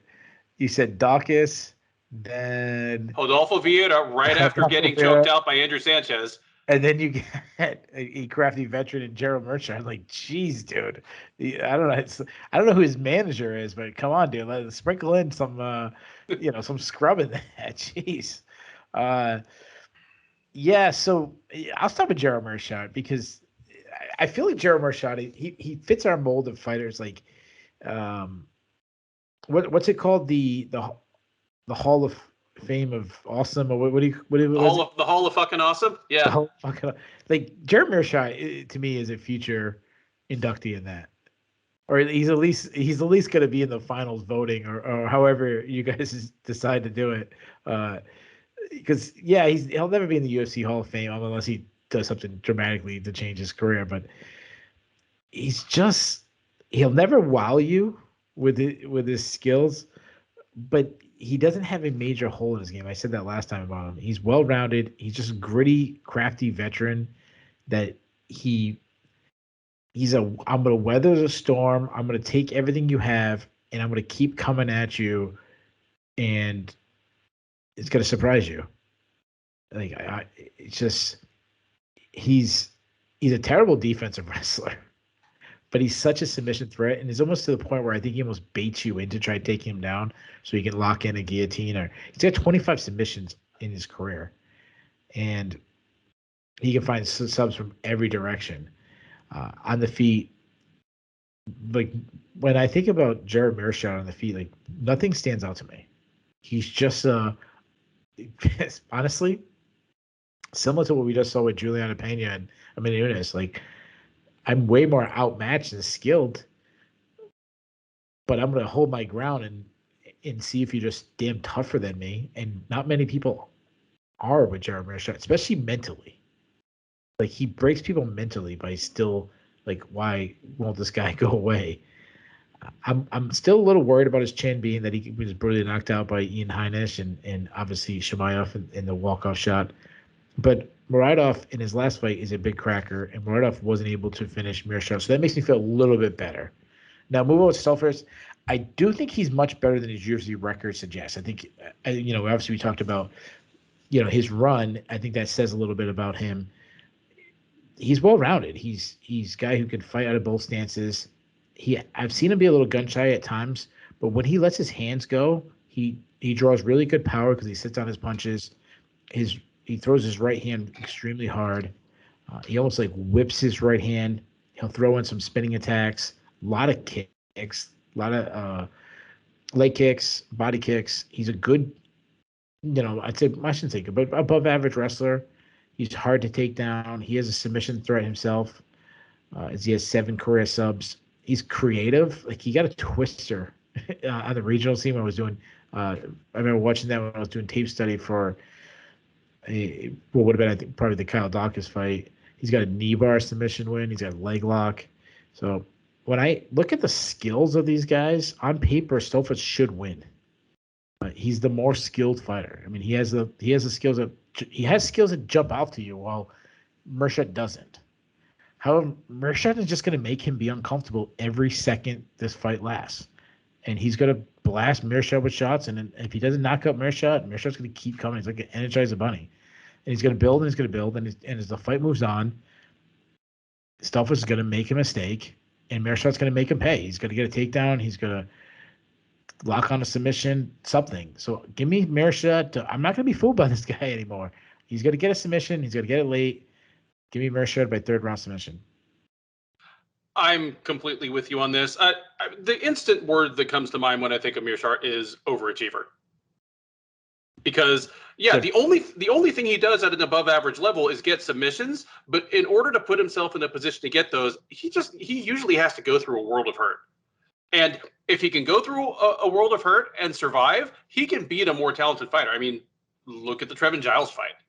Look at the Mahmoud Muradov fight. And even when he's getting hurt bad, like Shemaev, obviously we're talking about like superhuman power there. And then Ian Heinisch is a really, really heavy hitter. If you stand right in front of Ian Heinisch, that's not a good place to be. But I mean, he gave Kevin Holland and Eric Anders all they could handle, and he took way more punishment from them than he dealt out to them. He just never found the opportunity to get the submission. I mean, you mentioned sorry to interrupt you. A lot of people think he won both those fights. Mm-hmm. Yeah, you mentioned that he has like 25 career subs, and it's not just that he was like ripping everyone's head off on the regional scene. No, he has 8 wins in the UFC, and 7 of those are by submission. The only exception is that like Eric Spicely couldn't stand his power, and so he almost accidentally got one TKO. But yeah, Stoltzfus, I agree. He comes off as more skilled. He certainly comes off as a better athlete, even if he isn't a next level athlete by UFC standards. My problem with Stoltzfus is,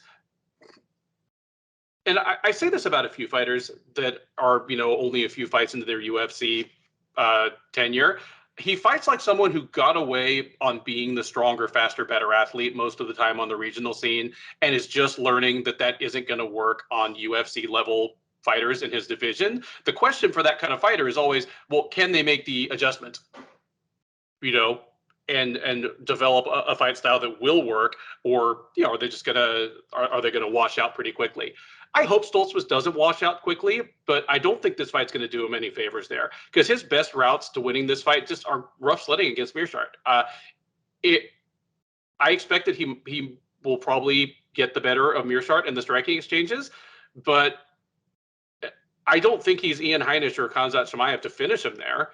And while he's a better offensive wrestler than Meerschaert is a defensive wrestler by far, and should be able to get this fight to the ground if and when he wants, I don't know that he's going to be able to avoid submissions or even be able just to maintain top position. Like Meerschaert will use submission attempts, the threat of them, to create scrambles and get him into the position he does want to be in. I think he's going to have good success doing that against Stoltzfus, and I see no reason for the Gerald Meerschaert fun train to stop here. I'm certainly not going to pick him to get his first UFC decision win, so give me Gerald Meerschaert by 3rd round submission.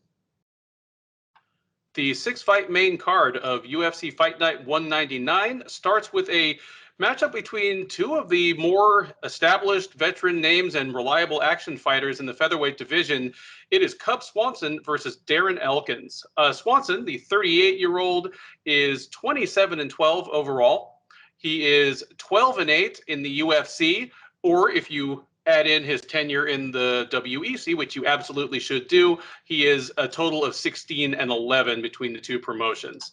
He'll be taking on Elkins. The 37-year-old Indiana native is 26-9 overall. He's 16-8 in the UFC. He's on a 2-fight winning streak, those coming over Luis Eduardo Garagori and Derek Minner. That most recent fight, the Minner fight, was a 2nd-round TKO win at UFC on ESPN, Sandhagen versus Dillashaw back in July. Odds on this one favor Swanson. He is -210, where Elkins is +175. Keith, I'm going to be honest. When I saw this fight announced, I was like, is this a trilogy fight or just a rematch? It didn't occur to me that these 2 guys wouldn't have run into each other already. That literally was what I was going to say. Not today, a couple of days ago, who won the first fight? As I said to it, and I was looking like, these guys never fought each other? I scrolled like 3 or 4 times. I'm like, no, they definitely fought each other. That's so funny you said that. Yeah. That's,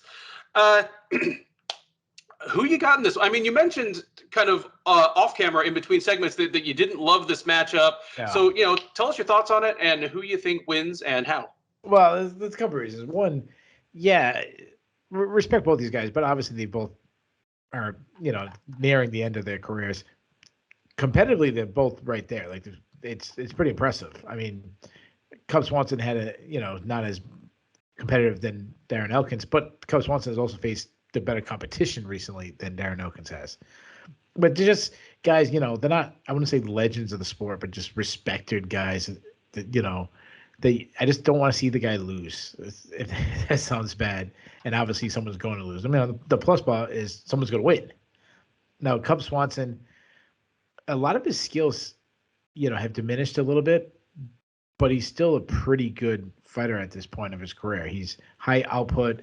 He's always been elusive, good footwork. That's one of the things that always stood out to him. His ability to strike while backing up is a rare thing. He can strike from both stances. He does drop his hands, and he relies on good head movement. Works the body, which you love. He's always been one of the best body strikers. I would say plus power. He's not a walk-off, knockout, one-shot guy, but he can sting you. He's very durable. I know people say, well, he just got knocked out by Giga Chikadze. Yeah, well, Giga Chikadze might be the best striker in the entire UFC. So I'm going to give him a pass on that. He's not a great wrestler. He's actually probably a weaker defensive wrestler, but he's good at just keeping busy, keep moving, keeping a scramble going, and winning scrambles. He's got so much heart. Like, he's going to be in the fight, even when he's like matched up against a guy like Frank Yeager, who is just a terrible stylistic matchup. He's going to find moments to scramble. He's going to find moments to land shots. And like even the second fight, he almost won that fight. Then move over to Darren Elkins. Darren Elkins has a special place in my heart. I know he does your job. He just fits this program. 37 years old. He's not much of an athlete. That's why he fits this, old man who's not a good athlete. That's why he fits in right with us. Insane toughness. Just toughness. He's so tough. We had to give him the name Darren fucking Elkins. Yep. No more damage. Darren fucking Elkins is how you got to address this guy. Now, obviously, the ability to take damage and keep moving forward and staying in a fight, a day is going to come, and I'm worried that it's coming soon, where he's just going to fall off a cliff. We've seen it time and time again, where a guy just those shots that he could eat before they add up. It's gonna happen. He's not like I said. He's not a great athlete. He's slow. A lot of arm punches. Throws these body kicks, but he's a good wrestler, and he's relentless, and he's grinding, and he's willing to just move forward, get on your hips. If he's hurt, he's still going to find a way to grab your leg, and then he's going to stay glued. He's going to be busy on the ground, and he's got 3 stoppage victories. His last 3 wins have been stoppage victories. So this guy he's not a decision machine anymore. And we've talked about cardio being a weapon, being a tool. That is the case with Darren Elkins. Like, this is the number one thing. It's not his wrestling. It's his durability and his pace and his mindset that he's not looking to win the fight in a minute. He's looking to win the fight in 15 minutes.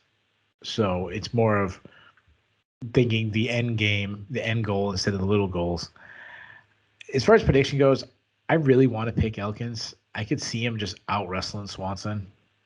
But I'm going to guess that Swanson can use his movement. He's still the much better athlete of these two, that he can use enough space to land some shots, to win some striking exchanges. He's going to get taken down. He's going to have to keep popping himself back up. He's going to have to not give away the positions. I think this is going to be a war. I think the 2 old men might walk away with fight of the night. It's actually my pick that I think these guys can get fight of the night. I'm going to say Swanson wins. I say he wins in a split decision because I think it's going to be that close.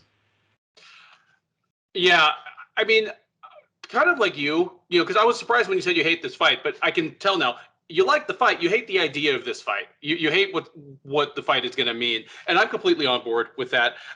You can't help but be a fan of both of these guys, especially if you even go back to kind of like the WEC era. It's hard not to like Cub Swanson, and Elkins is a guy that, on top of being surprised that he and Swanson hadn't fought already, I'm always surprised that Elkins was never in the WEC, because he just feels like one of those guys, like one of those last guys from that era. But he actually went straight to the UFC.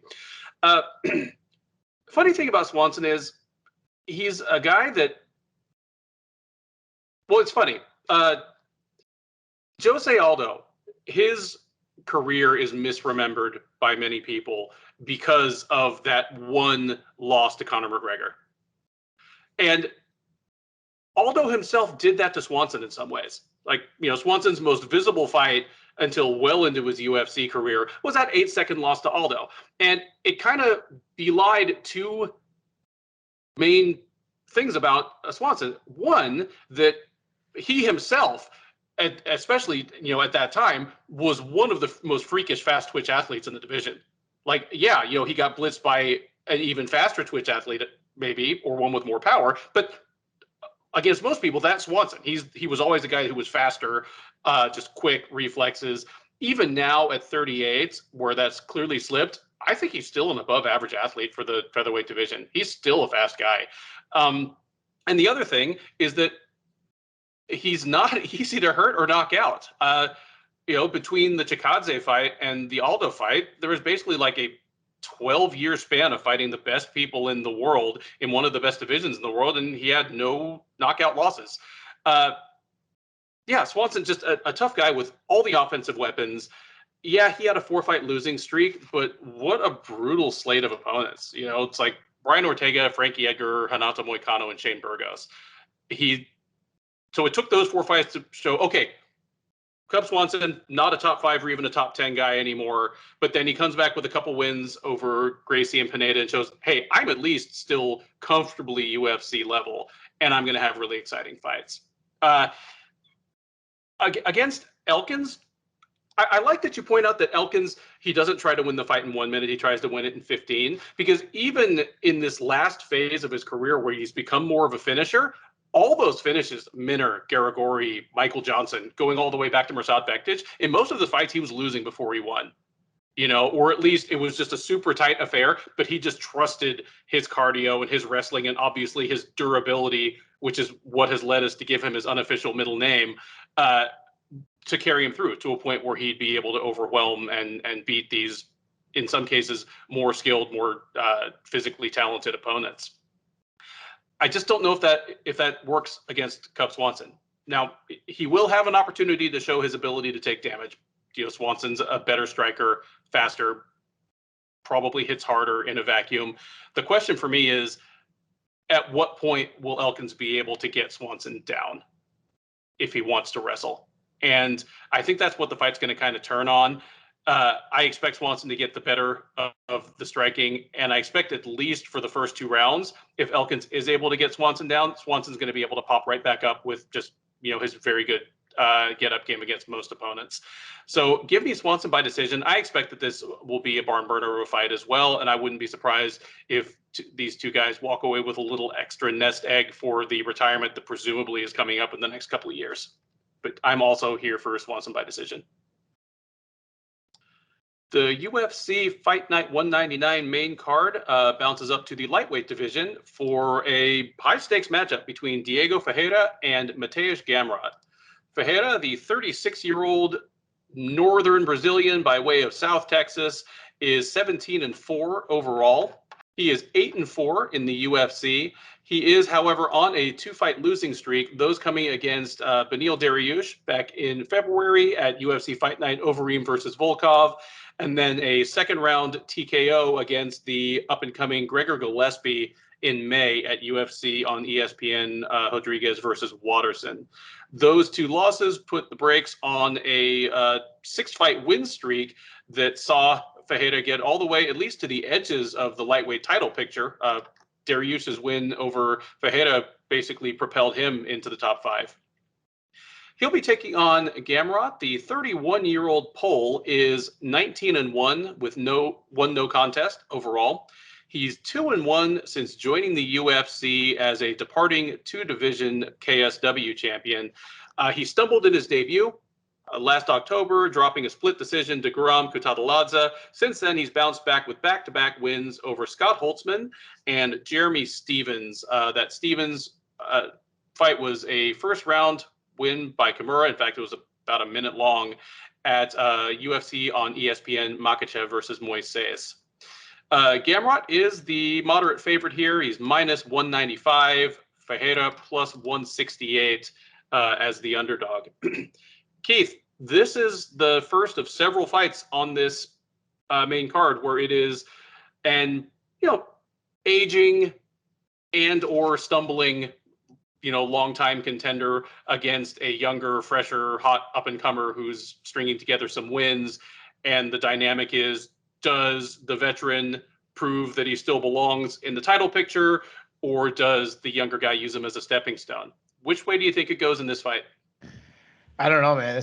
Because this is a good one. This is a dope fight. I mean, this might be the best fight of the entire card. Carlos Diego Ferreira. I'm even though he dropped Carlos, I still call Carlos Diego Ferreira. I won't let it go. He doesn't like disown that name. Like everyone at Fortis calls him CDF. So like, he still owns the name. Yeah. Yeah, I like Carlos Diego Ferreira. So he's undersized. We've talked about that before. He's undersized for the division. He's not a great technical boxer, but he makes up for it with just insane volume. He's an high output striker. We go back to that Tyson fight in Abu Dhabi where he was, they kept talking about it being like 105 degrees in the building, and he was just putting on an insane pace and building, constantly marching forward. I was impressed by, his ability to outstrike a technical boxer and Tyson himself. His durability, his willingness to eat a couple punches and land his own. He throws straight punches down the pipe. He works behind a busy jab, throws out a double jab. He likes to, kind of distract with the jab and then step in with some big power shots, particularly his right hand. He will target the body. He doesn't really check leg kicks. I don't like that, but he threw a lot of kicks against Anthony Pettis, and that kind of was breaking down Anthony Pettis. He was going back to his last fight against Greg Gillespie. He was piecing up Gillespie early in that fight and looked really good. As good as he looks on the ground, on the feet, he's even better on the ground. Usually he's a decent entry. He's, not a power wrestler, but he's an elite grappler. He's a no-gi world champion. He's got 7 submission wins. But my huge concern about him at this point in his career is what we've seen. Like that, I talked about the highest of Carlos Diego Ferreira. It seemed like he really turned the corner. But what we've seen in his last 2 fights is concerning. He's been out-grappled in back-to-back fights. Now, in fairness, he's been out-grappled by 2 extremely good grapplers.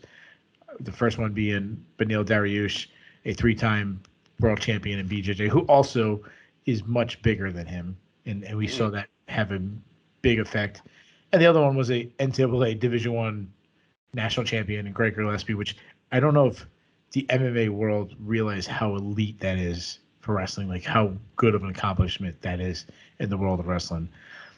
But most of all is not that he got out-grappled by them, but it's how he got out-grappled, especially the second fight against Greg Gillespie. He gassed out, and that was not the case with Ferreira. That was been his, the story about him is that this insane pace and, cardio and is just much of a skill as anything. Your wrestling fades, your jiu-jitsu fades, your chin fades, so does your cardio. So you got to worry if what has changed. It's been the damage he's taken over the years that's now caught up, or what has changed that his cardio has faded. That's really concerning. Now move over to Gamrot. Gamrot, man, I've been pumping Gamrot for a while. I'm big on this guy. He's southpaw, very fast hands, very accurate, technically sound striker, long distance strikes, straight punches down the pipe.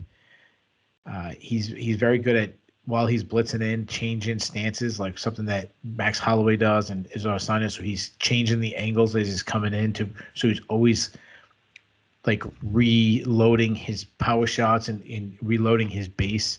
And it's absolutely beautiful. You saw his power back to the Scott Holtzman fight when he just absolutely cracked Scott Holtzman. He has been hurt to the body. Go back to that Kudalazi fight where Kudalazi did hurt him to the body, and Kudalazi did drop him a couple times. But I'm not going to say the loss to Kudalazi was fluke, but how he was hurt, I think, was a little flukish. Like, I think Gamrot has showed that he's one of the elite strikers in the division, and the only thing better than his striking is probably his grappling. He's got great entries. If you sprawl on him, he just drives right through your sprawl, cuts corners. Heavy top pressure. He's got 7 submission wins. Go back to his last fight. He submitted Jeremy Stevens with Kimura in like a minute into the fight. I don't know if Pete talk about how incredible of a accomplishment that is. Jeremy Stevens hasn't been submitted since 2009, and that was against Joe Lazan. We were talking almost 13 years ago now. Mm-hmm. He dropped down on leg locks, and a strength of his is cardio. Kudalazi was putting on him and beating him, and his cardio still won in the 3rd round. He had a late surge and almost came back and won that fight against Kudalazi, another guy that I know that both me and you are high on.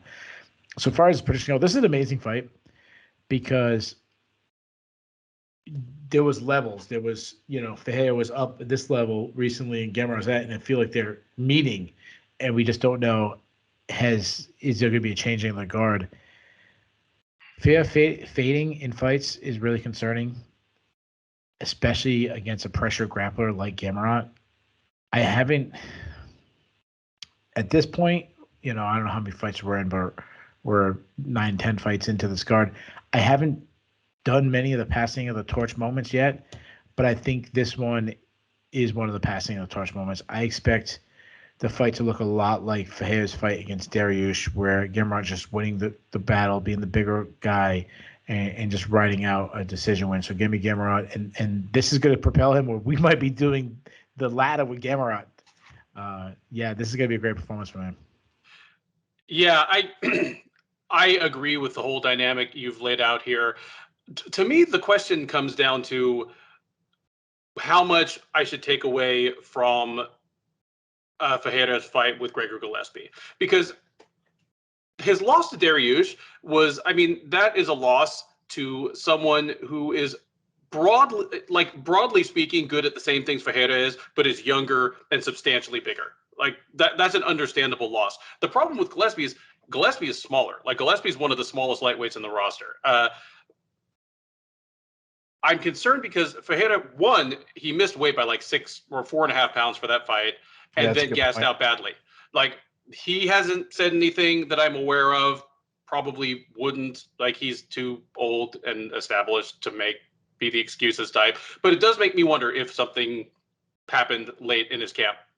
Because he's a pretty thick guy. He's not a tall lightweight. Like he's visibly one of the smaller lightweights, but he does have a cut to make 155. Like he's a pretty like sturdily built guy, but just to out of nowhere as the veteran he is to like blow weight that badly, and then compound that with like running out of gas really quick, it does make me wonder.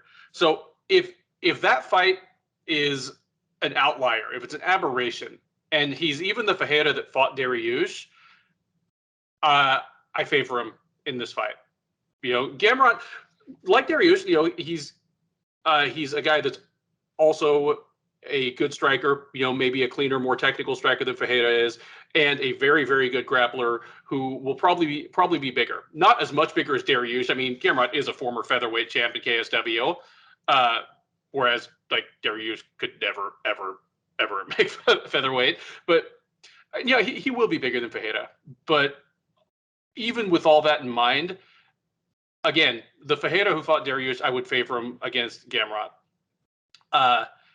If that fight against Gillespie was just an indication of where things are headed from here, because as a 36-year-old lightweight, that moment's going to come at some point. You mentioned about the Swanson and Elkins fight. At some point, Elkins' ability to take that kind of damage is just going to go off a cliff, and then when it happens, it's going to happen very quickly. The same kind of thing will happen to Ferreira at some point. He won't be the guy who can just use weaponized pace and cardio to make all the rest of parts of his game run anymore.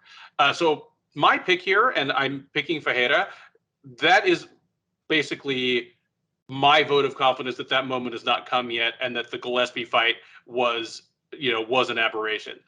If Gamrot wins over Ferreira, and especially if he does it in kind of the same way that Dariush and Gillespie did, I think at that point we have a trend and a true not passing of the torch / changing of the guard moment, in that Ferreira's days as a contender are probably over.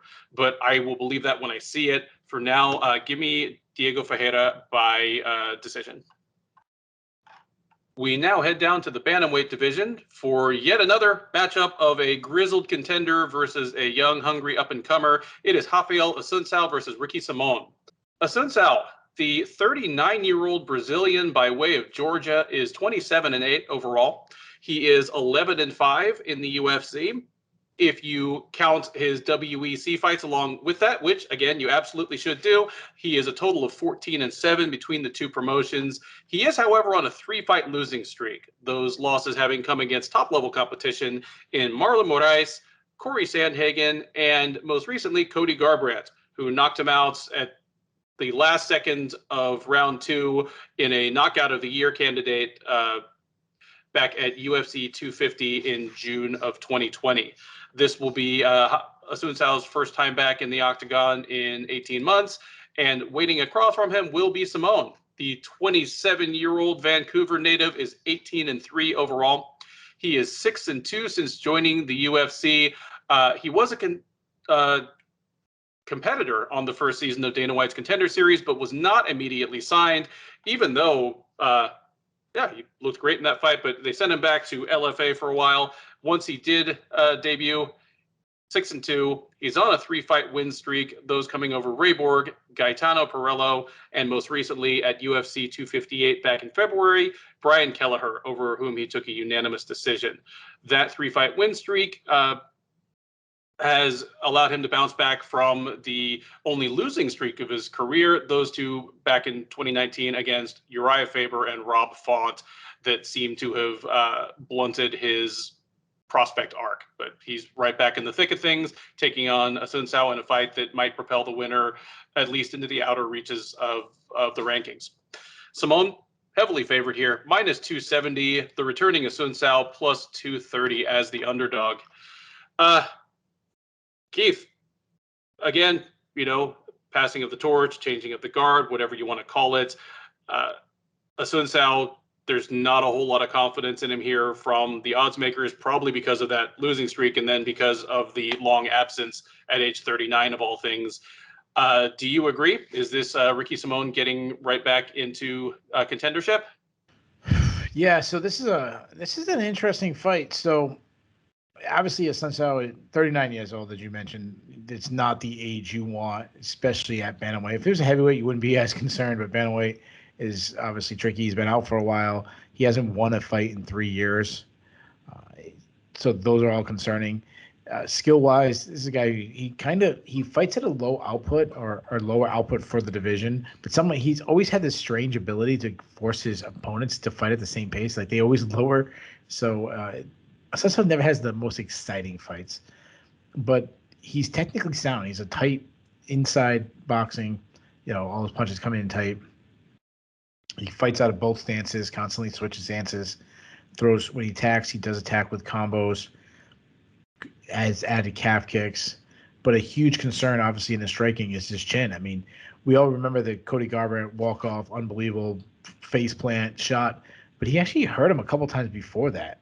So that, just catching, getting caught by Cody Garbrandt wouldn't be as concerning than, obviously, his age. The wars he's been, I shouldn't say wars. He hasn't been in too many wars since Hunsucker, but he's faced the top guys in the division for a very long time. But then the fact that he was rocked multiple times makes me a little more concerned. But he still can really grapple. I mean, he's a guy that he's willing to fight at a very slow pace and just grind against the fence and wear the opponent down and just win rounds by dominating position. But when he shoots, good entries. He got 4 takedowns on Corey Sandhagen in their fight. So he showed he can still wrestle. He also likes body locks, inside trips. He's good at winning scrambles. He's got 10 submissions on his record. And even going back to the Sandhagen fight, even though he's, up there at age, and that was even a couple of years ago, so you're worried about, his cardio even further at this point, he showed he can grapple hard for 15 minutes. Though he lost that fight, he was still going hard in the grappling. What was it, Simone? Simone is a classic wrestle boxer, fast hands. His hands have come a long way recently. The fight that really stood out to me was the Ray Borg fight. It was how his hands looked in that.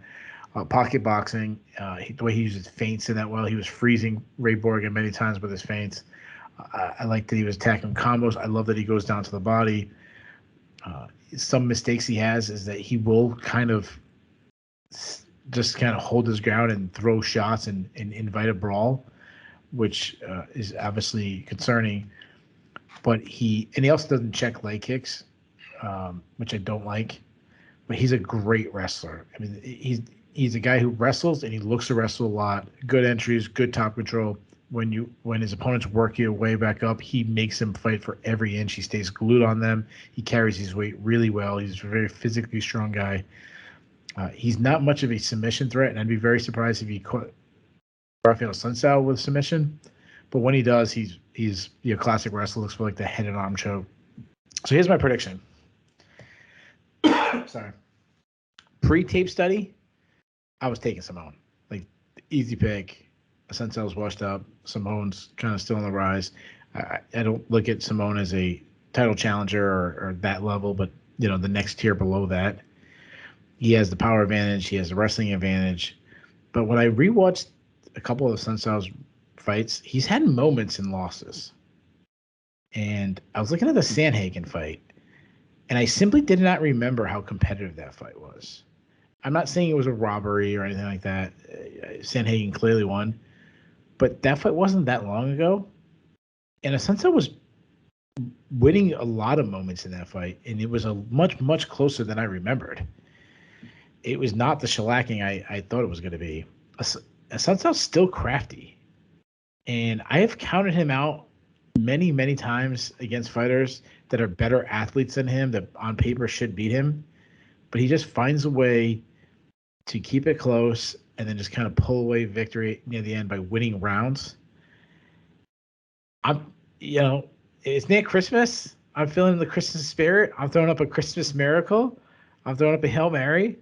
I'm saying Assuncao has one more fight left in him. He's got one more great performance, and I'm going to say that he's going to pull the upset. I think he's going to stuff some takedowns from Simone. I think he's going to make Simone work.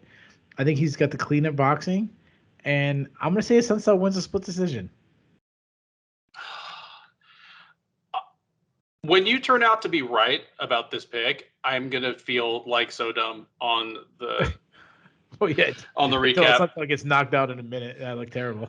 Well, I mean, if that happens, it happens. But honestly, that's not what Ricky Simone has shown us. Like, he came to the UFC, and first thing you would notice about the guy, other than the mullet, is just the frenetic pace. Yeah, he's a classic wrestle boxer, but he's that like just somebody took the spring in the back of him and like overwhelmed it. It just came out with like really, really high aggression on the feet, and then would at his leisure take it to the ground at some point in the first round. And he'd use like level change feints to set up his striking and kind of disguise when the real takedown attempt was coming. And then once he was on the ground, very Diego Sanchez like, where he's clearly a good like schooled like amateur wrestler, but what makes it run is just the energy level, the aggression, and just kind of overwhelmed people. He's toned that back a little bit. I think the losses to Faber and Font kind of sent him back to the drawing board. But I mean, he's still a very aggressive guy. Normally, if I'm looking to pick a big underdog over, a big favorite, I shy away from ones where the underdog's best route to victory is for the favorite to make a mistake. Like, I don't want to, bet on that or have to bank on that. But all the points you make are right. Like, Assuncao was much, much slower and much, much lower output, but he's certainly a more defensively sound boxer than Simone is.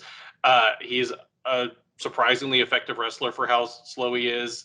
And, while his gas tank isn't great on the ground, he seems to make it last. Like, all the factors are here for the upset of the night. But all of that even assumes that Assuncao is still the same guy he was 18 months ago, and that Simone, who still is, 29, like, isn't continuing to improve between fights. That's hard for me to bank on. So I'm going to say that Simone does pull it out. That, probably wins the first and second round or the first and third, but Assuncao will be surprisingly competitive throughout, and that'll just be, one more loss that's not as bad as it looks on paper. But yeah, I'm the chicken here. I'm going chalk. Give me Ricky Simone by decision. Third from the top on the main card of UFC Vegas 45 is a strawweight matchup that once again features the veteran versus up-and-comer dynamic, as it is Amanda Lemos taking on Angela Hill. Lemos, the 34-year-old Brazilian, is 10-1-1 overall. She's 4-1 in the UFC, and that constitutes her having lost her debut against Leslie Smith at flyweight, then gone on a 4-fight winning streak over Miranda Granger, Mizuki Inoue, Lavinia Souza, and most recently back at UFC on ESPN 26 in July Montserrat Conejo Ruiz, whom she knocked out in just 35 seconds. One of the strawweight division's most promising rising contenders will take on its most tenured veteran in Hill. The 36-year-old Marylander by way of San Diego is 13-10 overall. She is 8-10 across 2 stints in the UFC. The first one brief, then the second one as an exiting Invicta FC champ. But at any rate, with 18 fights, this about to be her 19th. She is easily the most experienced fighter in the history of the UFC strawweight division. Number 2, Joanna Jędrzejczyk, comes in at 14. She is on a well, not a losing streak, but she's lost 3 of her last 4, has lost very close split decisions to Claudia Gadelha and Michelle Waterson, then defeated Ashley Yoder by decision, and lost in her most recent outing at UFC 265 to Tisha Torres by decision. Hill, big underdog here, plus 315. Lemos minus 380 as the prohibitive favorite. I am past screaming at the TV when Angela Hill fights. Like, she is what she is, and honestly, I think she's settled into what she was meant to be all along. Like, she came to the UFC with a lot of promise, because she came out of Invicta when Invicta was really just starting to get plundered by the UFC for all of its female bodies. Like, they took Hill right after they took Alexa Grasso, when Grasso was like the number 1 contender, and I was like, well, that's a shitty move. And then they snatched up Hill like 3 months later anyway. That's when, like, I think 4 of Invicta's top 5 bantamweights were all taken to fight Cyborg at featherweight. It's just, it's when the UFC really killed the golden goose. It was like that 2013, 2014. At any rate, like, Hill came in with, at least from my point of view, championship expectations. I expected her to step right into what ended up being kind of the carousel of Namajunas, Jędrzejczyk, Esparza, Zhang. I expected Hill to be there. She never has been. She's under 500 in the UFC right now. But honestly, none of the losses are that awful, except, getting tapped out in the first round by Randa Marcos. But, that is one thing that Randa Marcos can do to people. Other than that, it's all been competitive decisions against women that might just have been better fighters than her. And the Gadelha and Waterson fights were both split decisions. And while I think Waterson probably did win that fight, I thought Hill beat Claudia Gadelha. And both of those women were top 10 fighters at the time. So Hill is better than her record looks on paper, but I don't even think she's a bust anymore. Like, she is what she is. She's a borderline top 10 fighter who is capable of stepping up and really embarrassing the UFC's next big thing from time to time. Like, you look at the Loma Lookboonmee fight, where, Loma might have a low ceiling just because she's being so tiny, but beating the crap out of Ariane Carnelossi has aged well for Hill. Here against Lemos, this is going to be rough sledding for her, I think. This isn't even the kind of matchup that's going to bring Hill out of her shell and get a great performance out of her. Hill's problem is that she's a low output striker. I think she developed that as a defense mechanism to manage her gas tank, which really used to be a problem. It's less of a problem now just because she doesn't throw very many strikes.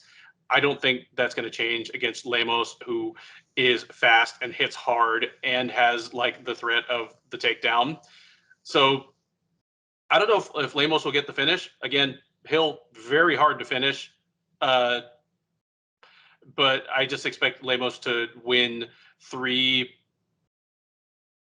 pretty straightforward rounds against Hill. Maybe a couple of the rounds will individually be hard to score just because it's really low output.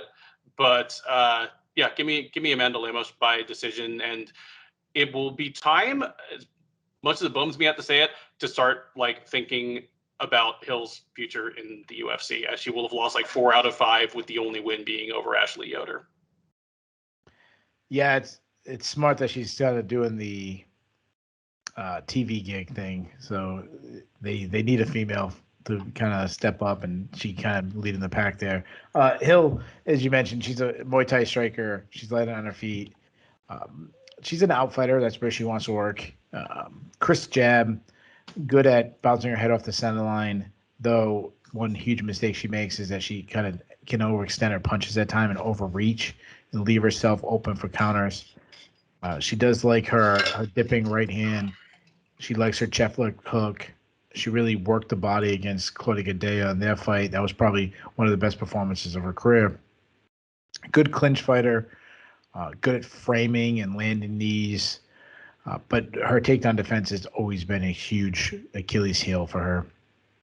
She's been taken down in 5 straight fights. She really struggled to get up sometimes. You go back to the Reyna Marcos, who's probably the worst performance of her career. Claudia, out wrestled her. Michelle Waterson one, that's another one, being that she got out wrestled by a female that's much smaller than her. Now move over to Lemos. Lemos has looked completely opposite. She's looked incredible recently against Souza and Ruiz. Again, big step up now going from those fighters to Angela Hill. But Lemos is very athletic. She's a back foot fighter. And what I mean by that is she really springs and explodes off her back foot. Fast hands. She tends to keep her hands low and she throws from different angles where she works like the same up jab that Peter Manfredo used to do, or Floyd Mayweather would do a similar thing. Has really good power, can pick apart from both range or in the pocket. She can fight out of both stances. She has hard kicks, particularly her calf kicks. Brutalize Souza in the clinch. Landed some really nice elbows in the clinch, and then she's got a good ground game. She's got judo throws if you try to wrestle with her, smothering top control, busy ground and pound. So as far as prediction goes, I'm with you. I like Lemos. I like Lemos big in this fight. I think this could be a breakout performance for her. I see her just beating Hill everywhere. I think she puts on a striking clinic. I think we have another passing of the torch. And Lemos gets all the buzz around her that, say, like Aaron Blanchfield was getting last week. Give me Lemos by lopsided decision. 2 quick observations to wrap that up. One, assuming that happens, and I could certainly see that being the case, I'm picking, close rounds, but if it turns into just overwhelming, that wouldn't surprise me. The question then will be, as a 34-year-old quote-unquote prospect, how much time she has to get whatever work she can get done. Yeah, it's twofold, because she didn't take a lot of damage over those years where she was inactive, but she's still getting older, which is never a good sign. So yeah, she needs to get a quick track, and I think that's probably why you saw such a jump from like Ruiz to Hill. That's a big jump up in competition. Mm-hmm. Yeah, like it's time for fast forward, but Hill, for her name value, is a very winnable fight. Yeah. The other observation I had is, we have certain in jokes and things that we come back to from time to time here, but I have to say I'm surprised to get a Peter Manfredo name drop. Rhode Island, Providence, I love that. Like, you can't keep your Rhode Island from showing. Like, yeah. Well, I was thinking about when I was boxing, and the one who it was actually not Peter Manfredo Jr. It was Peter Manfredo Sr. Oh, told me about the up jab and showed me the up jab. So that's why he always comes to my head first. And he was the one talking about. So when I actually said Peter Manfredo, I was actually talking about the dad, not the son. So we know Keith is from Rhode Island and he's old. And I'm old, yeah.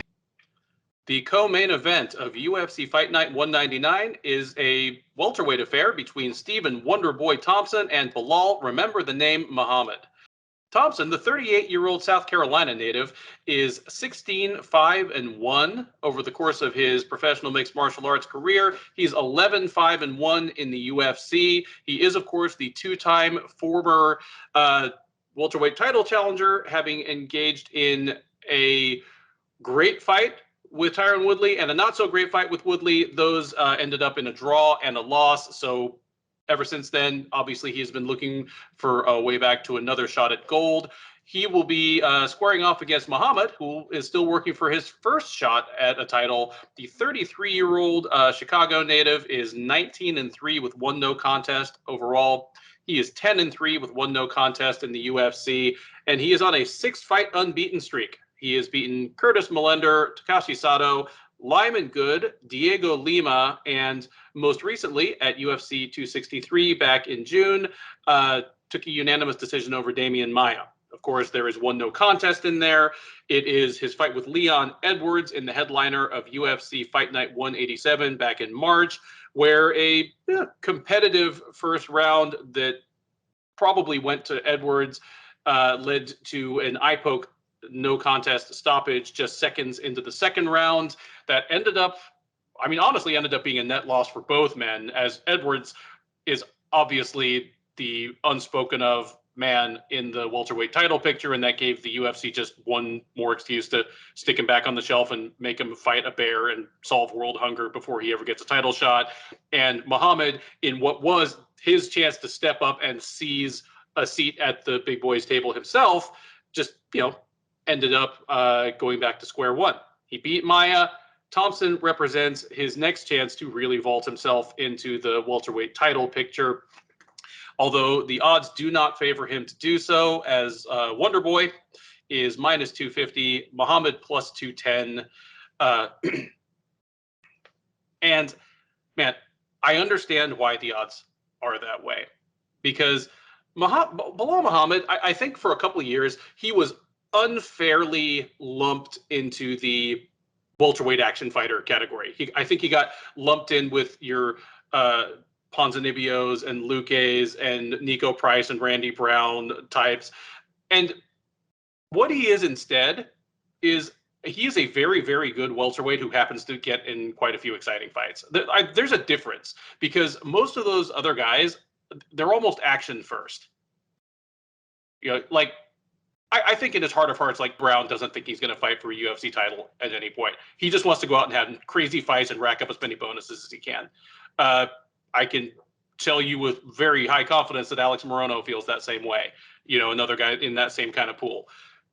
Muhammad, he's been on a quest for gold since the beginning, and he just happens to be a fighter whose style leads to some exciting fights. He's a smart fighter. He's not one-dimensional at all. He's a very good boxer, but he's got good wrestling and he's good on the ground as well. But Thompson is a terrible matchup for him, in the same way that Thompson is a terrible matchup for almost everybody in the entire sport. I look forward to your breakdown of the nuances of the striking here, but unless Thompson has really fallen off badly, and I don't see really many signs that he's lost much, even at age 38.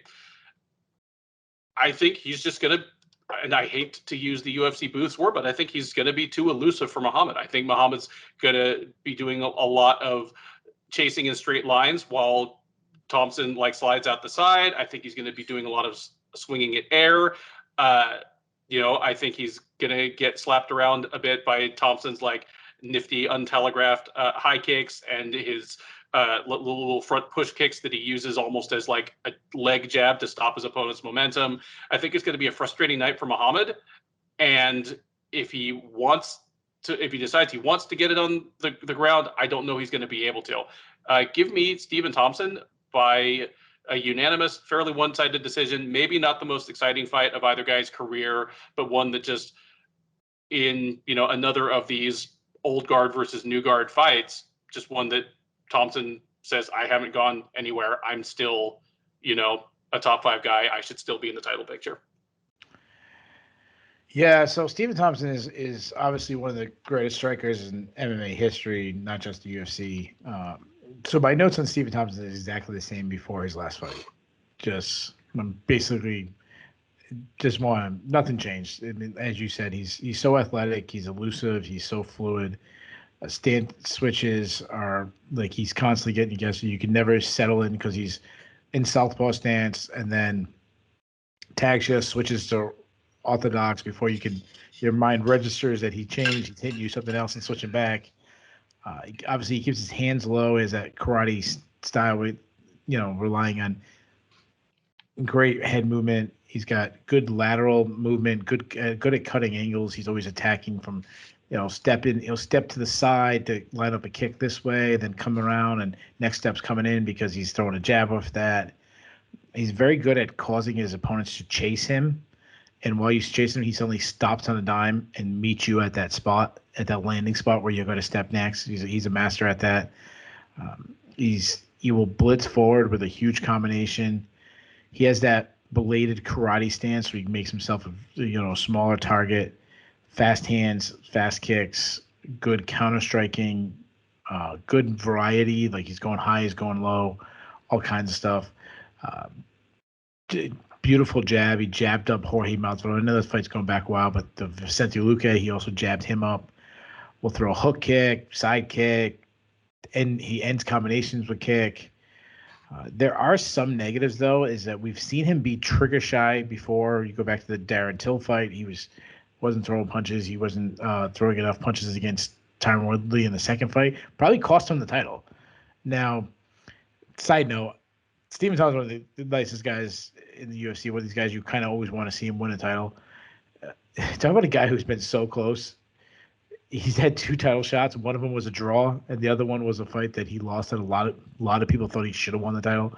But back to this, he's opening leg kicks due to that karate base. All karate stylists are.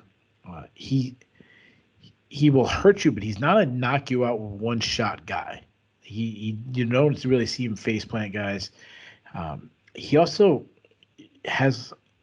I say that he lacks a killer instinct. Like he's not trying to hurt his opponent. He's not trying to, knock him out. He has fun. Like if he hurts Muhammad, he catches Muhammad with a clean punch. He'll want to high five him afterwards. He has almost like a 2 friends sparring type mentality to him. And I think at times if he turned up the volume a little bit, he could put people out. He almost will hurt opponent and then reset. And Chin is obviously concerned, being that he's 38. Tyron Woodley dropped him. Darren Till clipped him. Anthony Pettis, kind of a fluke one, but we pushed off the cage and knocked him out. And then the other big thing is his inability to get up from bottom and stop takedowns.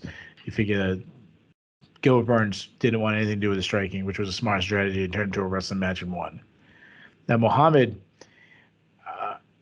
a good striker. He's a very composed striker.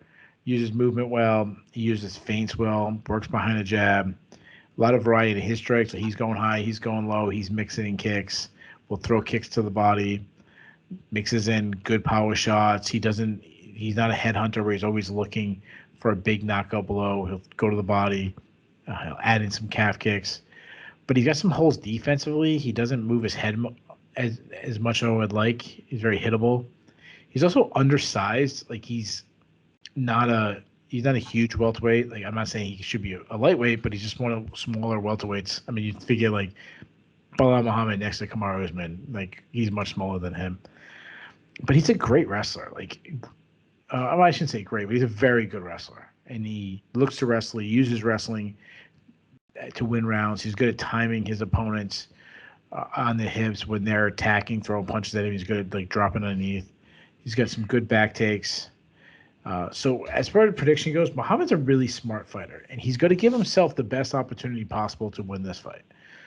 That's one of the things I'm very confident in that he won't fight stupidly. I expect him to try to smother Stephen Thompson. I expect him to try to wrestle Stephen Thompson and try to win rounds. I disagree with you. I just think he doesn't have the physical tools to do it. He's not the grappler that Gilbert Burns is. He's a very good grappler. He really is. He's just not Gilbert Burns. I just think he's going to be marching forward, and I think exactly what you're saying. I think Thompson's going to play the matador, and I think he's going to piece him up for 15 minutes. Belal Muhammad's so tough that I don't expect him to get knocked out, but I think it's going to look a lot like the Vicente Luque fight, where he's just slower, one step behind him, and Thompson just puts on one of these striking clinics as Muhammad's trying to get takedowns that he can't get. Give me Thompson by unanimous decision. There you go. Two strong picks for Stephen Thompson to get it done in time to be back in Simpsonville, driving the church bus the next morning, and having done nothing that, he's going to have to explain to the kids on the bus, nothing too brutal. With that, we come to the main event of UFC Fight Night 199. It is a heavyweight matchup pitting Derek the Black Beast Lewis against Chris Daukaus. Lewis, the 36-year-old Louisiana-born Houston native, is 25-8 with one no contest overall. He is 16-6 in the UFC. He is coming off a loss to Ciryl Gane in the headliner of UFC 265 in August, which was for the interim title that was created when Francis Ngannou was unwilling to defend at that event. At any rate, that has propelled Gane to the interim title and a unification bout for early next year. That put the brakes on a 4-fight win streak for Lewis. Those wins coming over Blagoy Ivanov, Ilir Latifi, Alexei Oleinik, and Curtis Blades, whom he knocked out in the headliner of UFC Fight Night 185 back in February. And one of the bigger odds upsets of the year, actually, as Blades was something like a minus 500 favorite in that fight.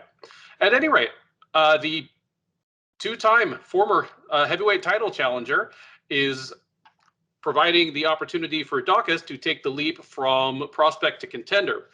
Daukaus, the 32-year-old Philadelphia native, is 12-3 overall. He has won all 4 of his UFC fights by knockout, 3 of them in the first round. They are, or his victims are Parker Porter, Rodrigo Nascimento, Oleinik, and most recently at UFC 266 in September, Shamil Abdurakhimov, whom he plastered with ground and pound in the second round at UFC 266.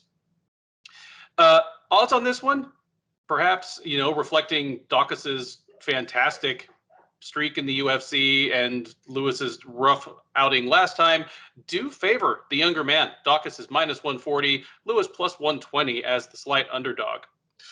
I understand why Lewis is the underdog here.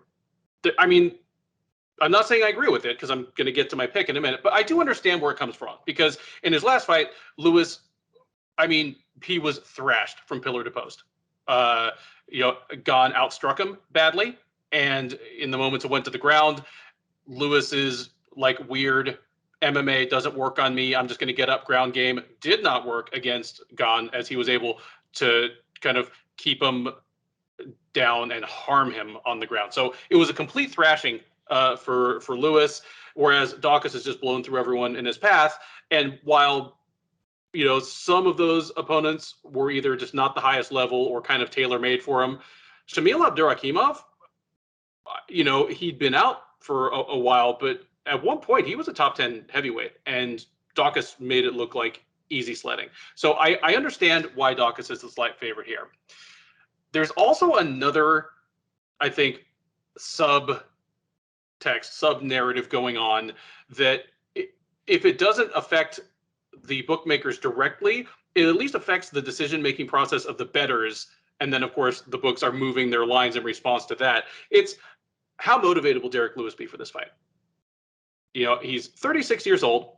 He's fought for the UFC, a UFC title of some kind at this point twice, gotten trucked both times. Daniel Cormier, just out-wrestled and out-grappled him badly. Gane won pretty much every minute of the fight against him. For a guy who, his lackadaisical approach to training has, it's always been almost a running joke, and his nagging back conditions. How up will he really be to kind of go back to the back of the line, take on a newcomer to the top 15, and really kind of settle into a gatekeeper role? Because if Lewis loses to Daukaus, it's certainly not the end. A guy as popular and entertaining in and out of the cage as Lewis, at 36, he could do this for another 5 years in the UFC heavyweight division, but he will be forevermore a gatekeeper. He'll be the guy that guys fight when they are ready to take their shot at the top. I think that's a valid question to ask. Daukaus's arrival in the UFC, it mirrors Lewis's in a lot of ways. Because, Lewis, for the first 10 fights of his UFC career, he was a relatively anonymous LFA guy who seemed to be mostly good for comic relief. He had some early knockout losses to people like Sean Jordan, That like there wasn't much to tell you that this guy was going to be a multi-time UFC title challenger. And Daukaus, he came in as just another of that crop of guys, and now after Gane, he's the second best of all of them. Like he's left the Tanner Bozers and of the world in the dust. Like he's the next guy after Gane. Stylistically, and he's similar to Lewis in that they're both deceptively athletic for how they look in a fight kit. You know, but if Lewis is anything like motivated, if he's at least motivated and training to the point that he doesn't have like a big water cut to get to 265 pounds, which I mean he has sometimes. Like there's been times when he's like been, you know, probably 285 at the beginning of fight week. If he's even in, you know, his shape of the last couple fights where he like clearly was in better condition than usual, I think he's a bad matchup for Daukaus. Like Daukaus, he's a good boxer. He has fast hands, but so does Lewis, and he has a deceptively diverse striking arsenal, and he'll be much, much bigger than Daukaus. Like Daukaus' 4 UFC fights, he's weighed in at 241, 227, 234, and 231. And his body composition has changed. Like you and I have talked about the fact that he's actually taken a hiatus, like a leave of absence from his day job as a Philadelphia police officer to dedicate himself fully to mixed martial arts, which I think is fantastic. Like that's admirable. Go all in while you can. You've got another 30 years. You can be a cop once you see how this works itself out. But his body composition has changed. Like he has more muscle and less fat than he did a year ago.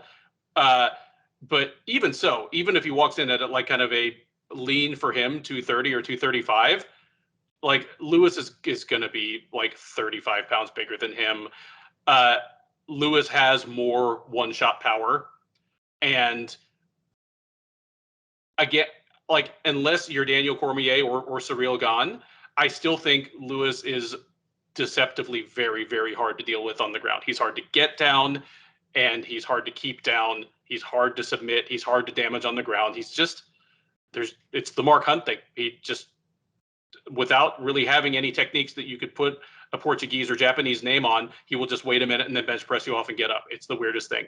And until someone below the Cormier Gane level does that to him, like does that kind of thing to him, I'm going to assume that's still the case.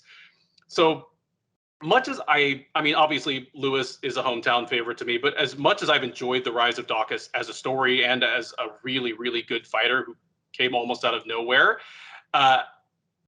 unless Lewis shows up in unmotivated shape, I think this is too much too soon for Daukaus right now.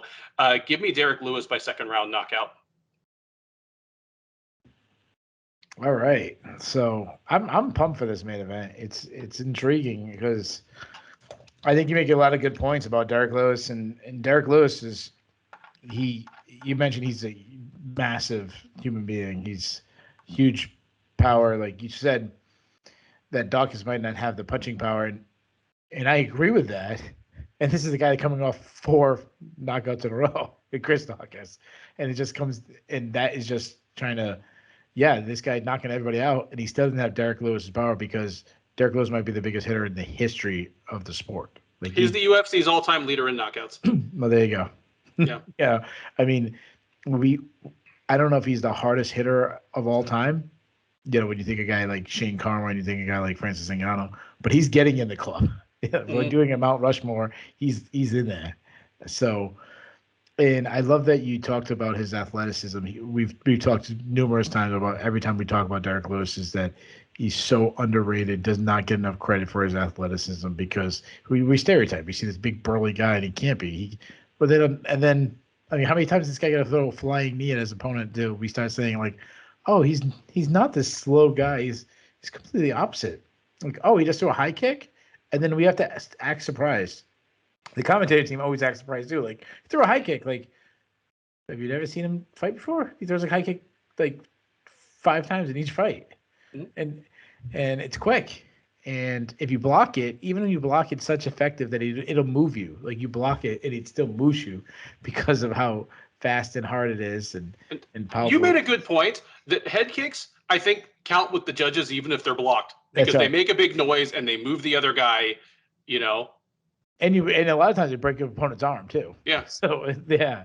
And then one thing he doesn't get enough credit for his accuracy either, because he's a guy that he really measures his opponents, and that's what's really improved over there. He's measuring his opponents and he's finding his range, and a lot of the shots he lands, he still almost, even like when he knocks out Curtis Blades, it was a fluke thing. He caught him timing him. It's like, yeah, well, he was measuring that. He was timing it. He's very good at that. And another thing he doesn't get enough credit for, you mentioned it, is he does not get enough credit for his gas tank.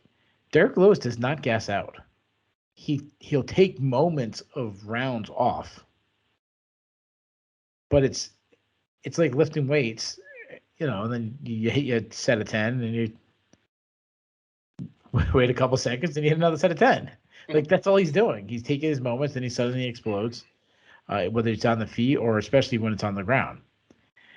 And if you don't believe that, just how many countless victories does this guy come from behind? I think a perfect example, we always think about like Volkov and losing the whole fight and knockout, but I actually think the Ilir Latifi fight is a good example of a guy who didn't gas out, because Ilir Latifi wanted a grinding wrestler, get you tired, put you on your back, put you in your weakness, and he still won the fight, and it was his cardio that won him a close battle and win close rounds and his output.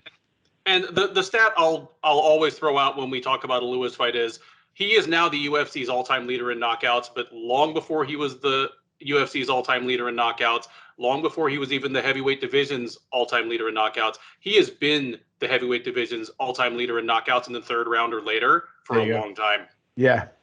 And then last thing, it's his chin. I mean, when do you see Derek Lewis hurt? Like, he might get taken down and ground home, but I mean, like, think about the amount of guys that he stood and banged with. I don't remember him getting hurt. Sean Jourdain is the only person I think ever landed one shot on him that might have put him down. And that was a hook kick to the face, from a 260-pound NFL athlete. So I'm going to disagree about his wrestling. You said that he's hard to take down. I don't think he's hard to take down.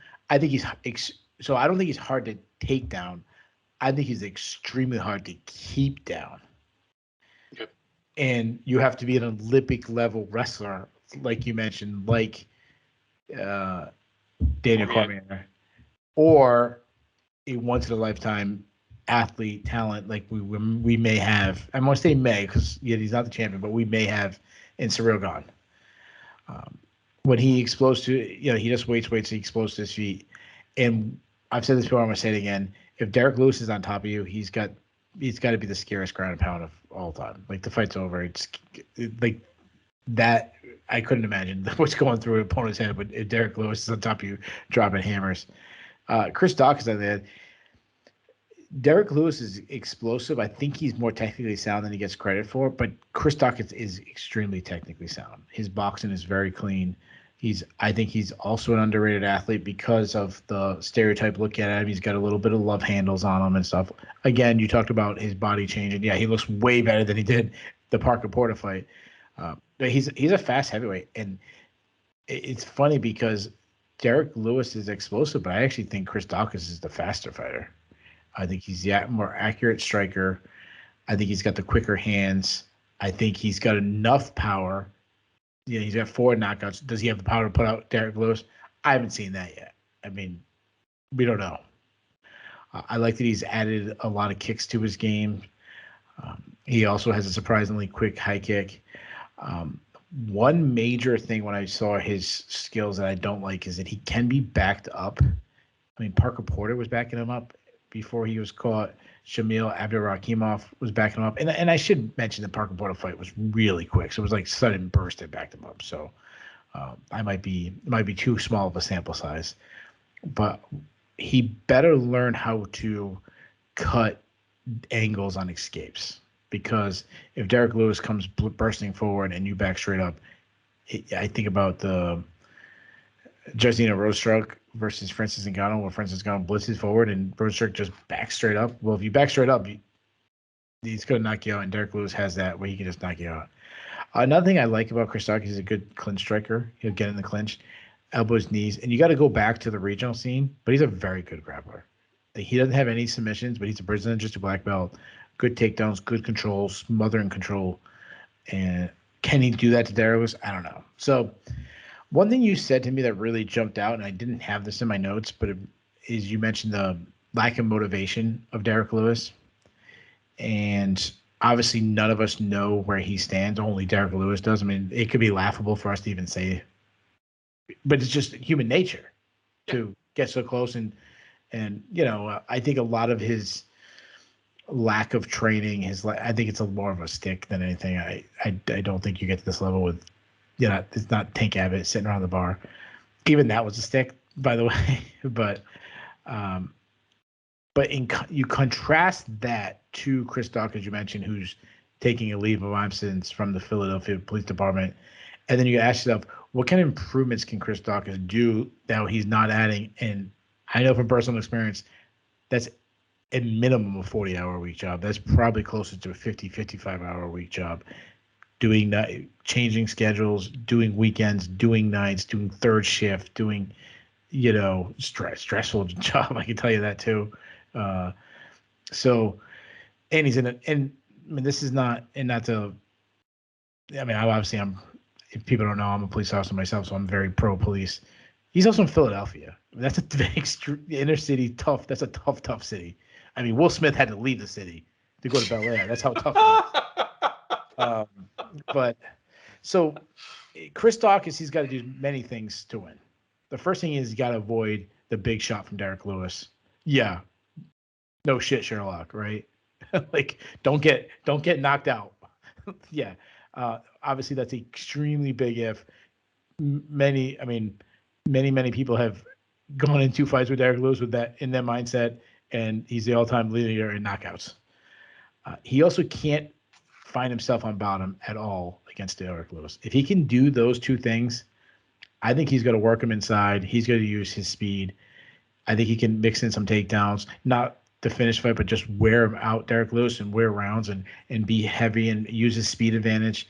And guys, you know this. I'm a police officer. I was not betting against a police officer. Cyril Gahn took out Derek Lewis in the 3rd round with ground and pound. I'm going to say he at least matches the champion. I say Dawkins takes down Derek Lewis over and over with his boxing and everything. He also gets a 3rd round TKO. There you go. We have, I think, probably our 5th or 6th dissenting pick out of 14 fights on the card. That's the one everyone knew we were disagreeing on, though. We knew we were going to disagree on that one. We agree that it's an important fight, that it's should be a pretty good fight, and it'll be the last UFC fight of 2021. So make sure you don't miss the recap. As usual, we will be live on the Sherdog YouTube page. Usually about 15, 20 minutes after the main event. The live chat is open, so we'll be taking your questions. We'll be taking your comments. It's it's a growing and entertaining community of hardcore fans there. We'd love to meet you there and, kind of celebrate our last radio presence of 2021 with us. Unless you got anything else for the folks, Keith? Well, a couple things. So I think I'm going to be on the recap. I may not be on the recap. I'm pretty sure I'm going to be on the recap, but just in case I'm not, I want to wish everybody who listens to the show a Merry Christmas, Happy Holidays, all that good stuff. If I'm not on the recap, same to you and your beautiful family. Merry Christmas to you and Happy Holidays. Thank you. Same to you, sir. And for the rest of you, thank you for listening to this program. Thank you for subscribing. Thank you for liking, sharing, commenting on the YouTube video. Enjoy the rest of your week, and we will catch you after the fights.